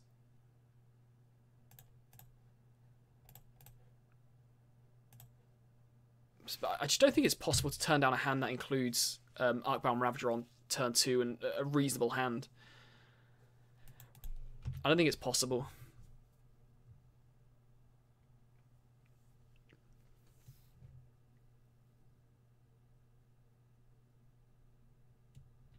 A turn 1 Noble Hierarch. Okay. Certainly don't want any more lands. Well, let's put this out now. Get it for a point of damage. There's a very, very low chance that my opponent's going to block here, but they might do. It could happen.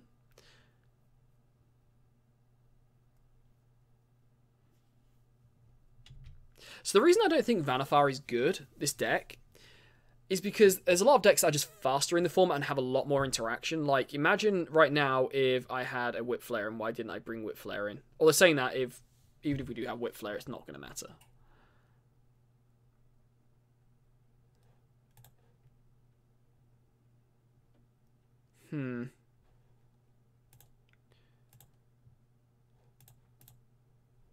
Whoa, undo, undo. Right, so I'm going to sacrifice this artifact now.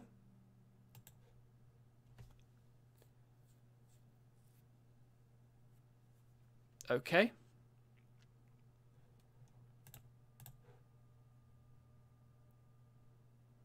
So I'm just a little bit worried about my opponent having a lightning bolt here, which could definitely happen.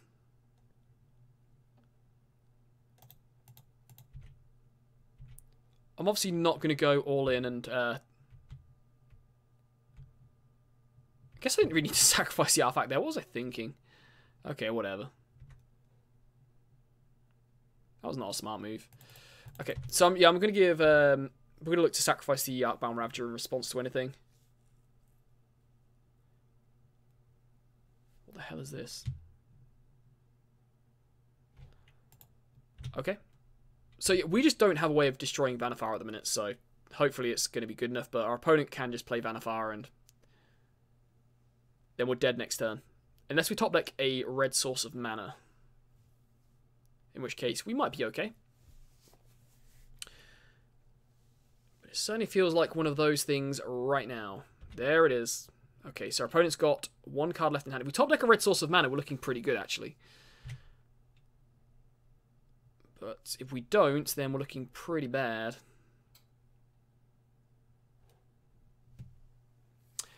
Oh dear. Oh dear, oh dear, oh dear. So we are dead.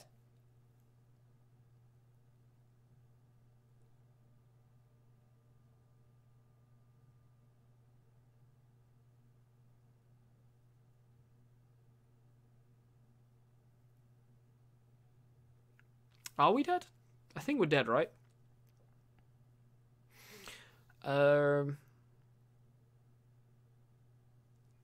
Is there a way in which we don't die? Is there a way we can kill them here? I don't think there is. Because we need to get essentially this, or I guess this, up. So let's consider this a 3. So they're on 9. We then have to make it so 1, 2, 3, 4, 5. That's down to 4, and we don't have the red mana. So we can't win. Our opponent just wins next turn. However, we had the red mana, we could kill this, and we probably win from that position. That really sucks. That really, really, really sucks.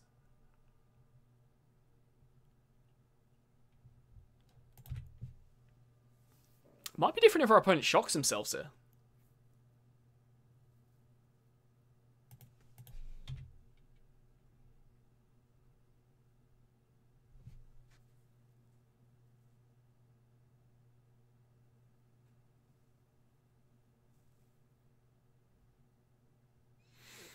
Okay.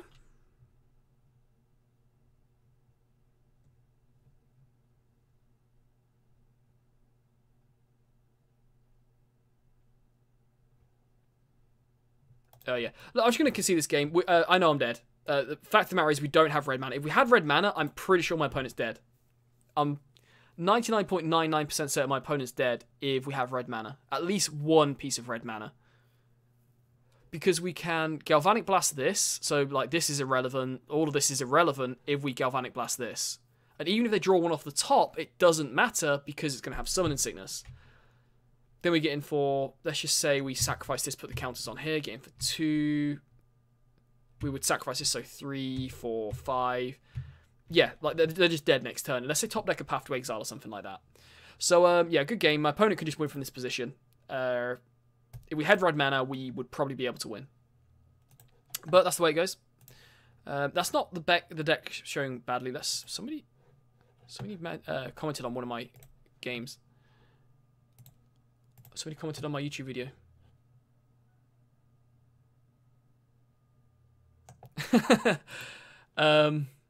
Right, so if you guys haven't seen the mono red Electro Dominance deck I put up yesterday, it's this morning actually I put it up.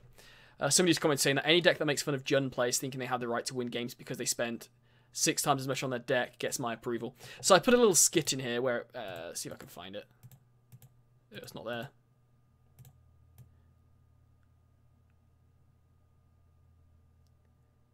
Where it's around about there, where I basically take the how did the English say, like, take the piss out of a Jund player, because like they spend so much money on the deck and they don't seem to understand that actually Jund is not a good deck. Like, it was good like 5 years ago, and they seem to think that because they spend so much money on a deck that like they're entitled to win. Happens a lot with Jund players on MTGO. Not so much in paper, to be fair to them, but then yeah. Right, so we'll play first. I said I was going to make that my last game, but I guess we'll play one more. Fingers crossed we're not against, like, bad decks again. Not bad decks, but, like, interesting decks. We'll keep this hand, I think. This is perfectly fine, isn't it? Unfortunately, there's no turn 1 Volt Scourge, which makes it a little bit worse. But we can turn 2 Cranial Plating Volt Scourge. Okay, it's not bad. So, yeah, Moxon. Actually, I guess I should just Volt Scourge first, shouldn't I? Instead of the Signal Pest, because we don't really have anything to make Signal Pest, like, better at the minute. It's not as if this is like a Blink Off Nexus or anything like that. So we may as well put this out. It's just better.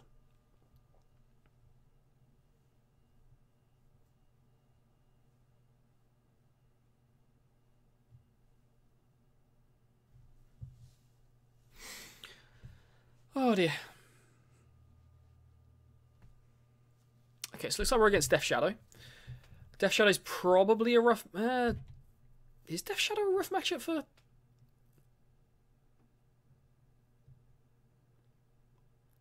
Affinity? Guess it probably is, because they have, like, so much cheap interaction. Looks like it's Jund's Death Shadow or 4-color Death Shadow, though, which is certainly better for us. Another Signal Pest. Okay, well, let's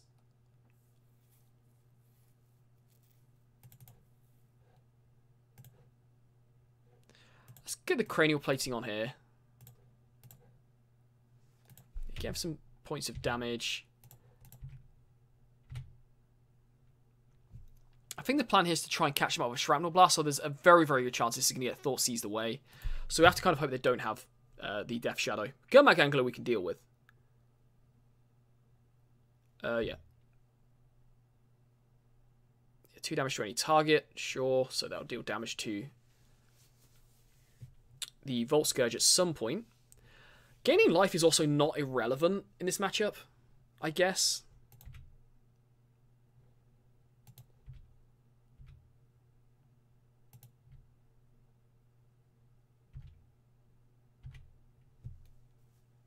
So this is the deck that's looking to play like Tarmogoyfs and things like that. That's actually quite a good draw. Okay. See, our opponent wants to do this. If they want to sacrifice the seal now. Okay, they do. Cool. So now we're just going to play out these signal pests, and we can hold up a lightning bolt as well. We're not really going to be lightning bolting anything though, are we? So we might as well just equip this for now. Like, it's not as if, I'm not going to lightning bolt their face when they're at 15. I want the Death Shadow deck to deal some damage to themselves. We kind of want a lightning bolt when they're a bit lower. Like you can see here, like they're doing the job for us. Hopefully there's no... A Thought Seize would be fine. Inquisition, not so much.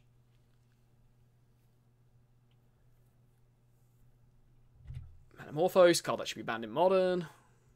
Not because I think it's broken, just because, like, you can put this in literally any deck. Any deck that plays green or red. And it's a free card. Like, I'm surprised more decks don't play it. Obviously, Living End can't play it because it's got a 2 CMC. But there's a lot of decks in Modern that just abuse this card. Like, it's seemingly innocuous, but I think this card is ridiculous. It's obviously not as bad as Cataxian Probe. Cataxian Probe was, like, pay to life, and, like, who cares? Okay, is our opponent... Are they dead? I don't think they're quite dead yet. So let's go ahead and attack.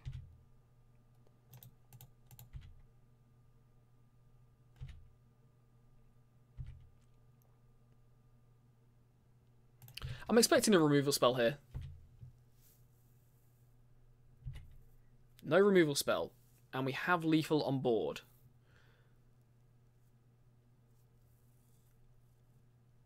Sorry, we have Lethal in hand. What am I missing here? What?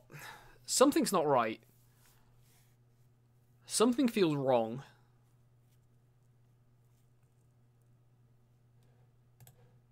Let's just go for it. I don't think there's anything I'm missing. They're not going to be able to gain life.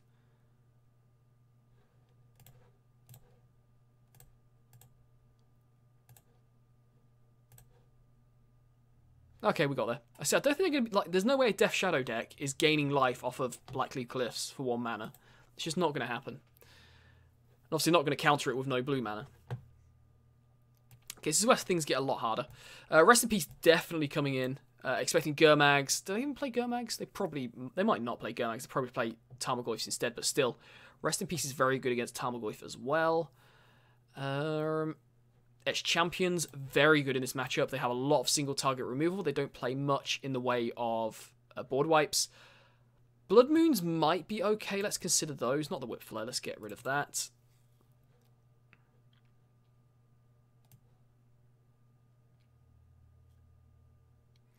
So much like last time, if we're bringing in Rest in Peace, I'm probably going to trim the Arcbound Ravagers.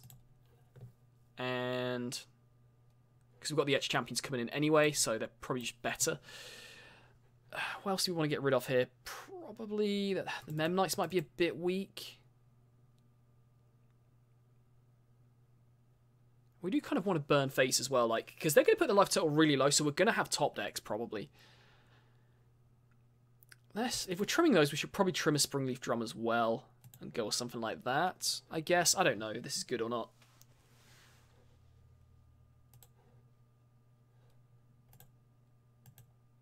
Let's get rid of these games that we played earlier.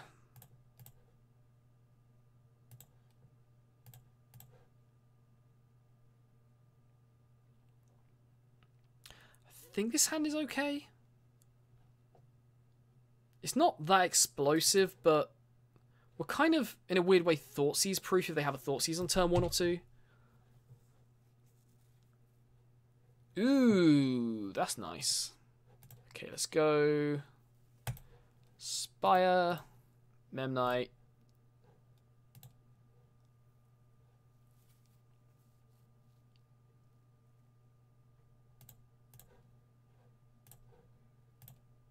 Okay, let's go Volt Scourge. I was thinking about playing a Signal Pest because this time we do have the Mem Knight to make the Signal Pest deal more damage.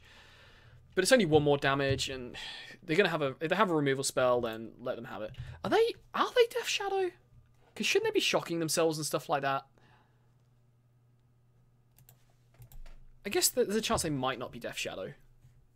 It's certainly not... Well, we've not seen anything to suggest it's Grixis so far. Grim Flayer.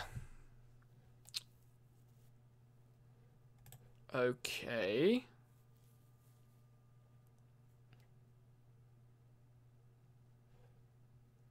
We can get to play Springleaf Trump for free because we're not going to be attacking with a Memnite. So let's get rid of Rest in Peace. And this does give our opponent a turn where they can... they can't get the Grimflayer above 2, but they're going to get to look at the top cards of their library. But we'll be able to Lightning Bolt it next turn. Assuming no hand disruption, of course. Oh, shit! Oh, shit! That's a problem. That's a pretty big problem. Please attack me. Please attack. Oh, thank God. Thank God they are stupid.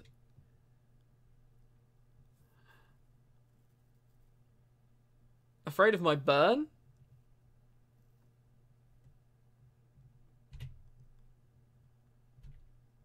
I guess, yeah, that makes sense. I assume you mean, like, why didn't they fetch and shock? Yeah, that's a fair point.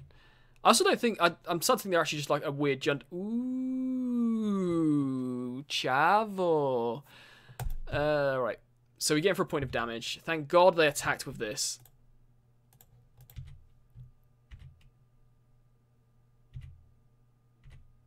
Okay. Lightning Bolt Lily. That's a fair trade. I'll you know what? Let's give them Lily. And we'll put down a Signal Pest. And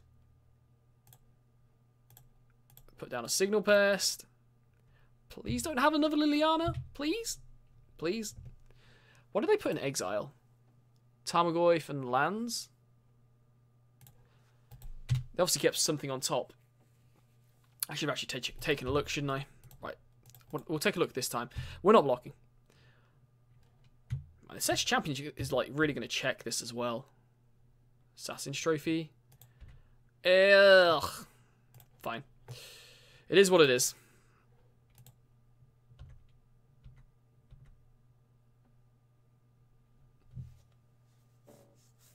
So I'm guessing they have a Tarmogoyf in hand or maybe another Grimflayer. Or they might just want to make their own Grimflayer a bit bigger. Obviously they're going to get rid of the Rest in Peace because, well, why wouldn't you?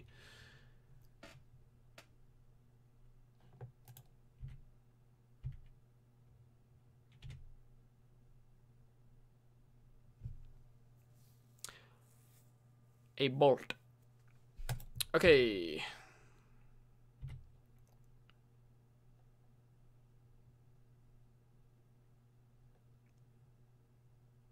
Okay. Attack! Get in for 2. So deadly.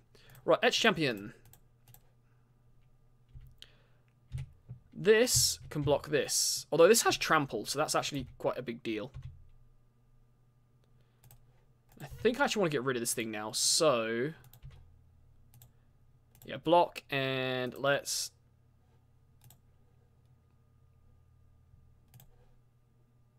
bowl this.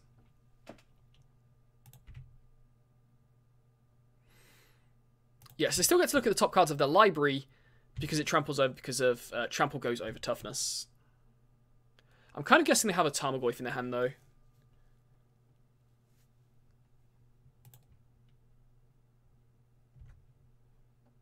To follow up with, although we can check a Tarmogoyf quite easily with this.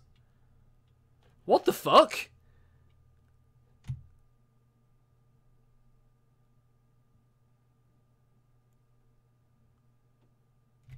Okay, man, that seems like pretty good in a Death Shadow list.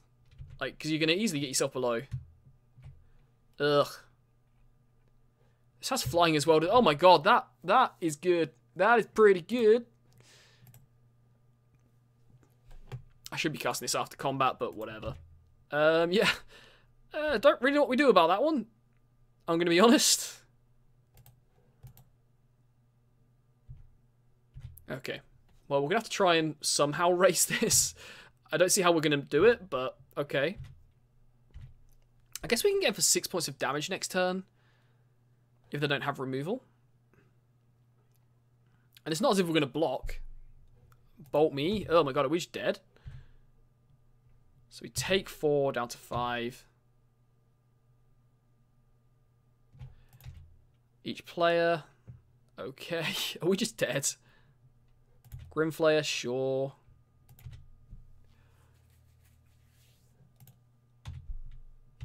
We need some kind of like removal. Like shrapnel blast would be great. Like give me a shrapnel blast.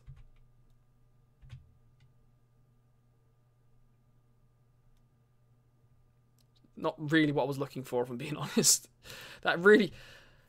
we're actually just dead, aren't we? Because, like, we don't have enough... Like, we can... Let's just say we put 4 in front of this. This has trample as well. They both have trample, so yeah, we're just dead. Fortunately, mana flooded. Actually, no, were we mana flooded? We really weren't, were we? I'm talking absolute shit there. That is absolutely not true. We were not mana flooded whatsoever. Okay. Do we consider Arcbound Ravager?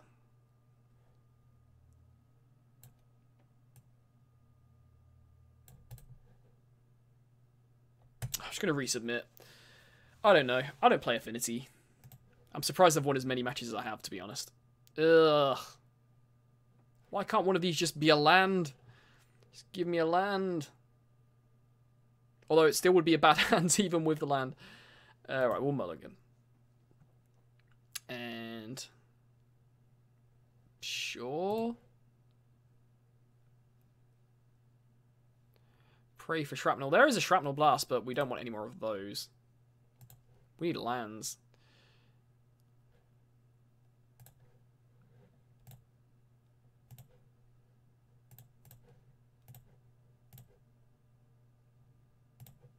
We might not be in awful shape with this hand. If we find a land, we can get 2 cranial platings down over the course of a few turns, which, you know, is not going to be awful.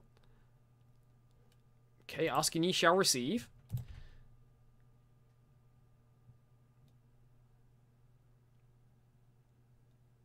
Do you want a fatal push?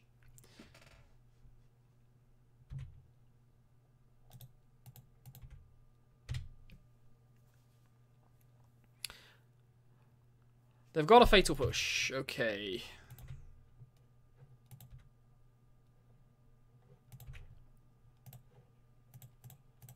This doesn't feel like a deck that's very well equipped to deal with Death Shadow, to be honest. I think a good Affinity player could probably get through this game. I think, like, yeah. A good experienced Affinity player might be able to get through this match. I don't think somebody like myself is going to be able to. So, is that their only land? So they've got quite a few decent things in hand by the look of it.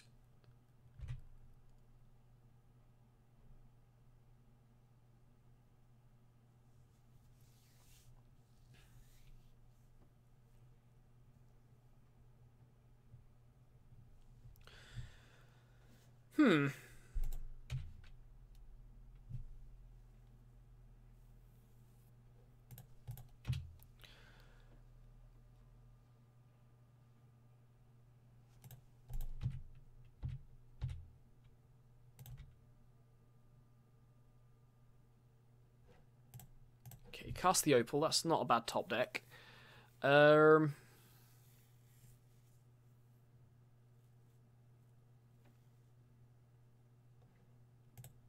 So I guess our play here is just to put down the plating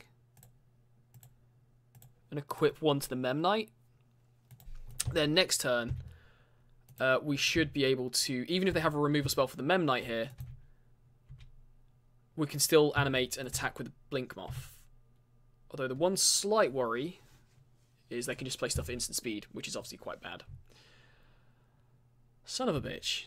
Okay. So there goes the Memnite. Liliana's obviously going to hit the dust.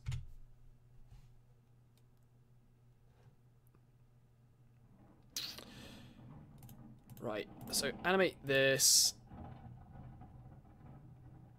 Wait, is it completely insane to just ignore Liliana here? Is that insane?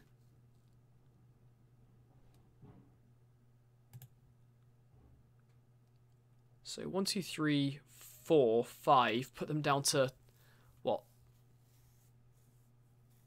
No, I think we have to kill Liliana. So we can, yeah, get in for them at 5, put them down to 8. And then we potentially, with a land off the top, or, you know, another Mox Opal, we have Lethal next turn. But I think it's better to just take out Liliana. Yeah, just get rid of Lily. Hopefully they don't have something like Gut Shot. That would be like Gut Ting, if you get my joke. Okay.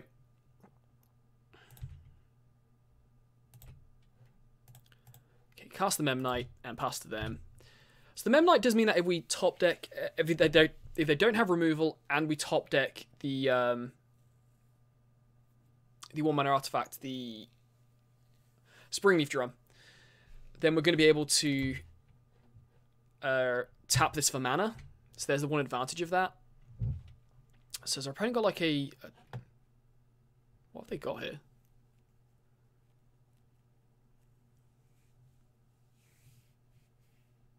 Like an Assassin's Trophy wouldn't be the worst. That's not great.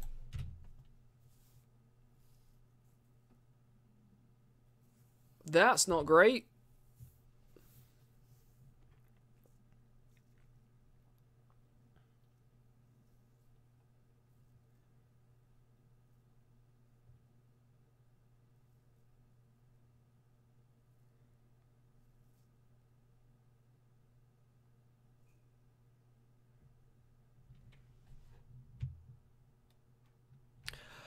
Oh, thank God. They didn't take the Shrapnel Blast. Okay.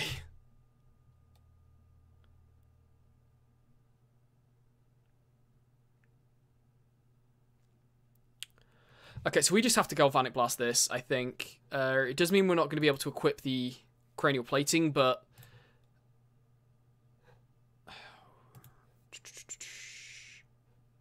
yeah, animate, equip. Yeah, we need to Galvanic Blast this.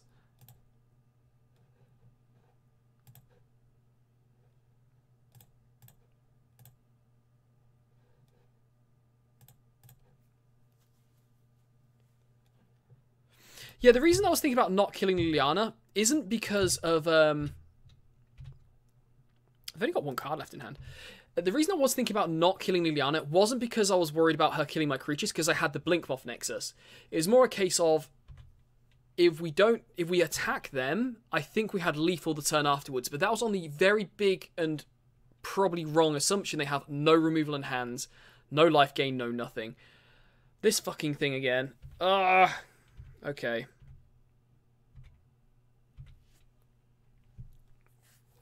Land is not bad.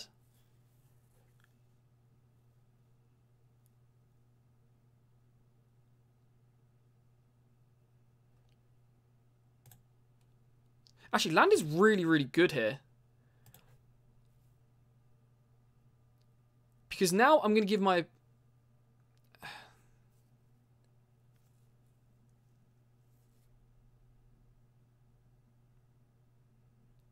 Now I'm going to make my opponent think, because we could equip both of these right now, but then they're going to block. There's no way they're not going to block right now. Because what would that be? 1, 2, 3, 4. 4 twice is 8, 9. Yeah, so now I get to equip this at instant speed. So we might, like, I kind of want to trade this for their big guy here. Okay, so attach here.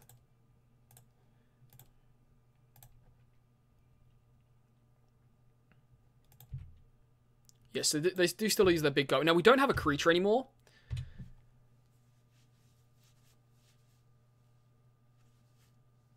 I don't want to... Oh my fucking God. Jesus Christ, their top decks are good. There is no way they didn't top deck that right there. Because why wouldn't you... Like... Ugh, Jesus.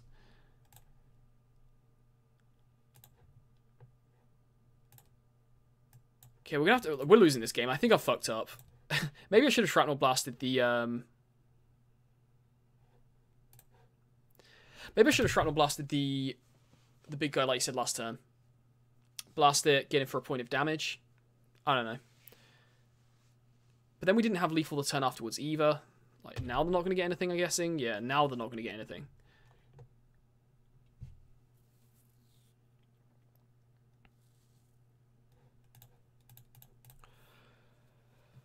Okay. I don't see us winning this game. I think I've messed up. I think this is a horrible matchup for Affinity, though. Like, really bad.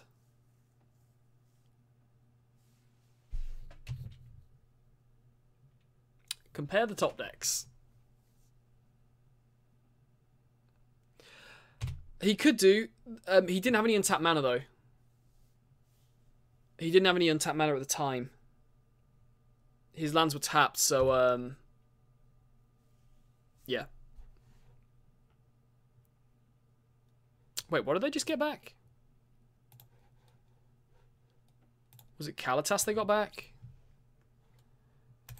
Oh, you know what? They can have the game. They can have the game. Our top decks have been horrendous for a while here. I think I misplayed though. Right, so this deck. First of all, I think somebody who's good with Affinity could do well with this deck. I think we've probably got too many burn spells in here. Probably could cut the bolts. I don't know. We did play some pretty weird matchups though. Like the Prime's Week of Vanafar deck is probably one of the more normal decks we played against, and I'm still not convinced that's a good deck because it just isn't, in my opinion. Saffron Olive went like, what, 4-1 with it? And sure, but Saffron Olive's a very, very good player, and quite frankly, it looked like he got a bit fortunate in quite a few games as well.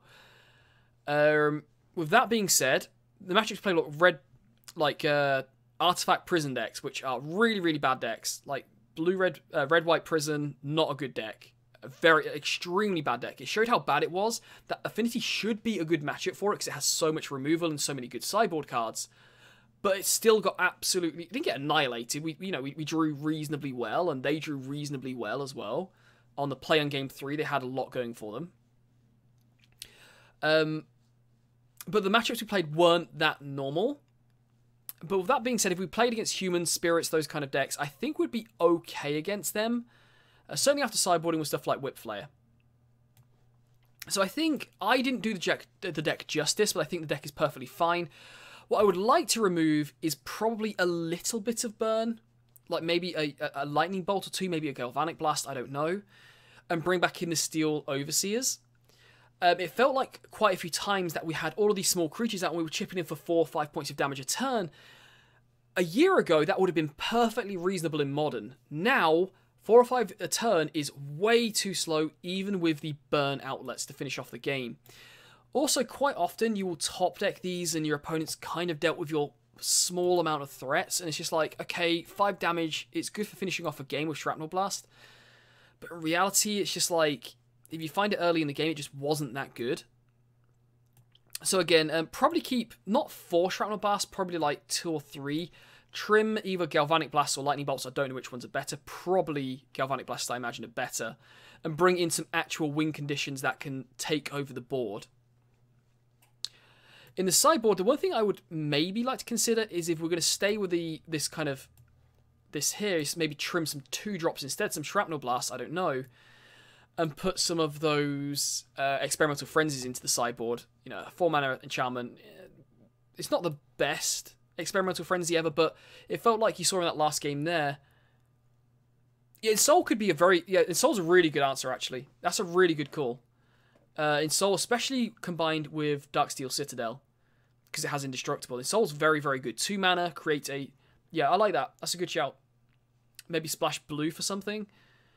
But yeah, I would have liked to have seen an Experimental Frenzy in the sideboard. Maybe. That could be a bad call as well. Rest in Peace, I think, was made to look worse than it actually was. And me badly sideboarding, like leaving out Bound Ravagers with Rest in Pieces in my deck was a bad idea. I don't even need all of these Etched Champions. I don't think Etched Champion's that good in Modern anymore, from what I saw. If you can get the combination of Etched Champion with either Arcbound Ravager or... where is it? The Cranial Plating, perfectly fine.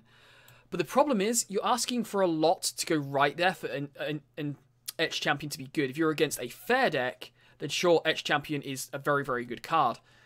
But if you're not against a fair deck, then obviously you're not going to sideboard it in anyway. And even if you are against a fair deck, you know, chipping in like we saw for 2 points of damage a turn just wasn't that relevant. It just didn't matter. The only deck it did matter against was one game against Red-White Prison, which was like a match we should be winning anyway because that deck is terrible. And I say that as somebody who played a Mardu Nahiri deck at one point. So I don't think we need all of these Etched Champions. We could probably trim one of those for an Experimental Frenzy. I'm a big fan of Karn in Affinity. I know a lot of people don't like Karn, but Karn could also be something to consider in the sideboard.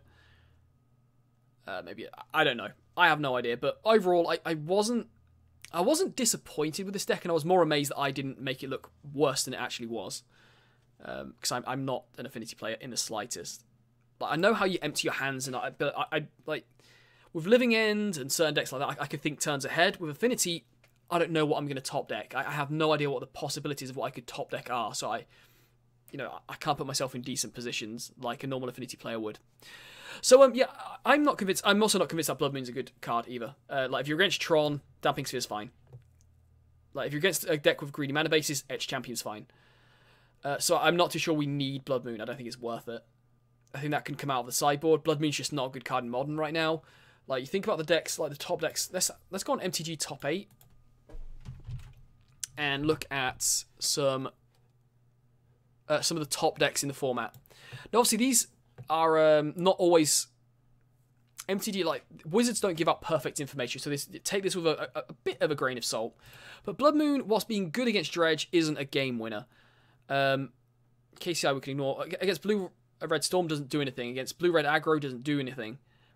Red deck wins. It can take away their white based burn spells, but other than that, not that good. Spirits have Aether Vial. Humans have Aether Vial. Death Shadow, okay, it's not bad against Death Shadow, I guess, but 3 mana is a lot of mana against Death Shadow. They can spell Stubborn Denial or something like that. It's okay against Tron, but then, like, actually it's very good against Tron. What the hell is Buried Ruin? Let's have a look. Buried Ruin.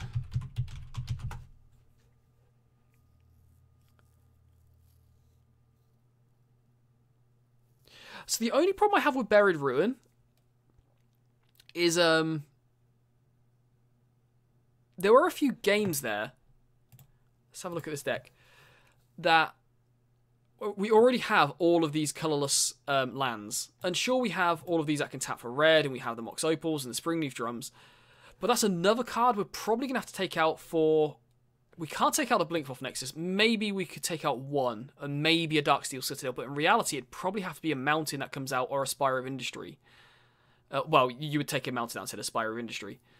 So that's another colourless land going into the deck.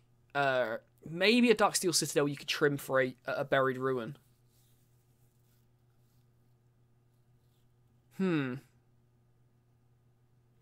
Yeah. I can see the benefit of it, though. I should probably put Buried Ruin on here so people can see it. Yeah, sacrifice it, tap, plus so you need 3 mana as well. That's quite a lot of mana. I guess that's, you don't really care, because if you get to the late game, that's where this comes in handy, so you can get some mana back.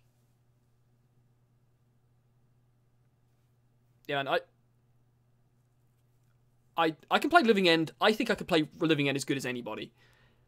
Take me off Living End. It's like, I don't know if you know anything about League of Legends, but if you ever watch, like if you ever see my streams, like my name here is Kha'Zix. Okay, I used to play a character in League of Legends called Kha'Zix. Then I went to Renekton. I can play Renekton at like a Platinum plus level. You take me off Renekton, I go down to like a Bronze level. I can play one champion out of like 150 extremely well, and I can't play the others whatsoever. It's the same with Living End. I can play Living End, I think, quite well. Even if the deck doesn't work in certain formats or certain meta games, I can play it as good as it can be played. Take me off Living End, I suck. I suck. Right, so anyway. Where was I? Yeah, I'm not too sure about the Blood Moons. I think there's a lot of decks in the format that just aren't worth... Like, there's not enough decks that you hit with Blood Moons that it's worth having them in the sideboard. I'm just not convinced. I think there's better cards. We can even, like, if you wanted to keep these burn spells in the deck, pop a couple of Shrapnel Blasts into the sideboard so you can transform into a more burny kind of deck. So you can maybe trim a couple of Shrapnel Blasts for the Blood Moons, and then you can get a couple of cards, like we've already said, into the main. That's pretty much all I've got to say on the deck. It worked out fine, though. I would have liked to have played some more normal decks. So if we played against Spirits, Humans, we could have maybe taken advantage of the amount of removal we have here. But other than that, it's kind of annoying that we didn't play against like good decks in the format. I guess Prime Speaker Vannifar is decent. I don't think it's a good deck still, but, you know. You saw there in Game 3 where we almost had them dead, and if we had an untapped red source, we probably would have won the game. And that was in Game 3, I think it was. Or was it Game 2? Anyway. Right, I'm going to leave it there. Yeah, I enjoy playing the deck. It seems like a fun deck and a good alternative to normal Affinity. I'm just not convinced about the amount of burn spells in here. To be fair to, what was his name, Fernando, the bolts, probably that was down to me and Tom. We probably didn't have that many bolts in there. But then I think even if we go down to just 2 bolts, there's still too many Shrapnel Blasts there. And you're asking for a very, very good early game. And again, you don't want these Shrapnel Blasts early. You don't want them early. You want them mid to late game. Right, I'm going to cut the video there. See you later, guys.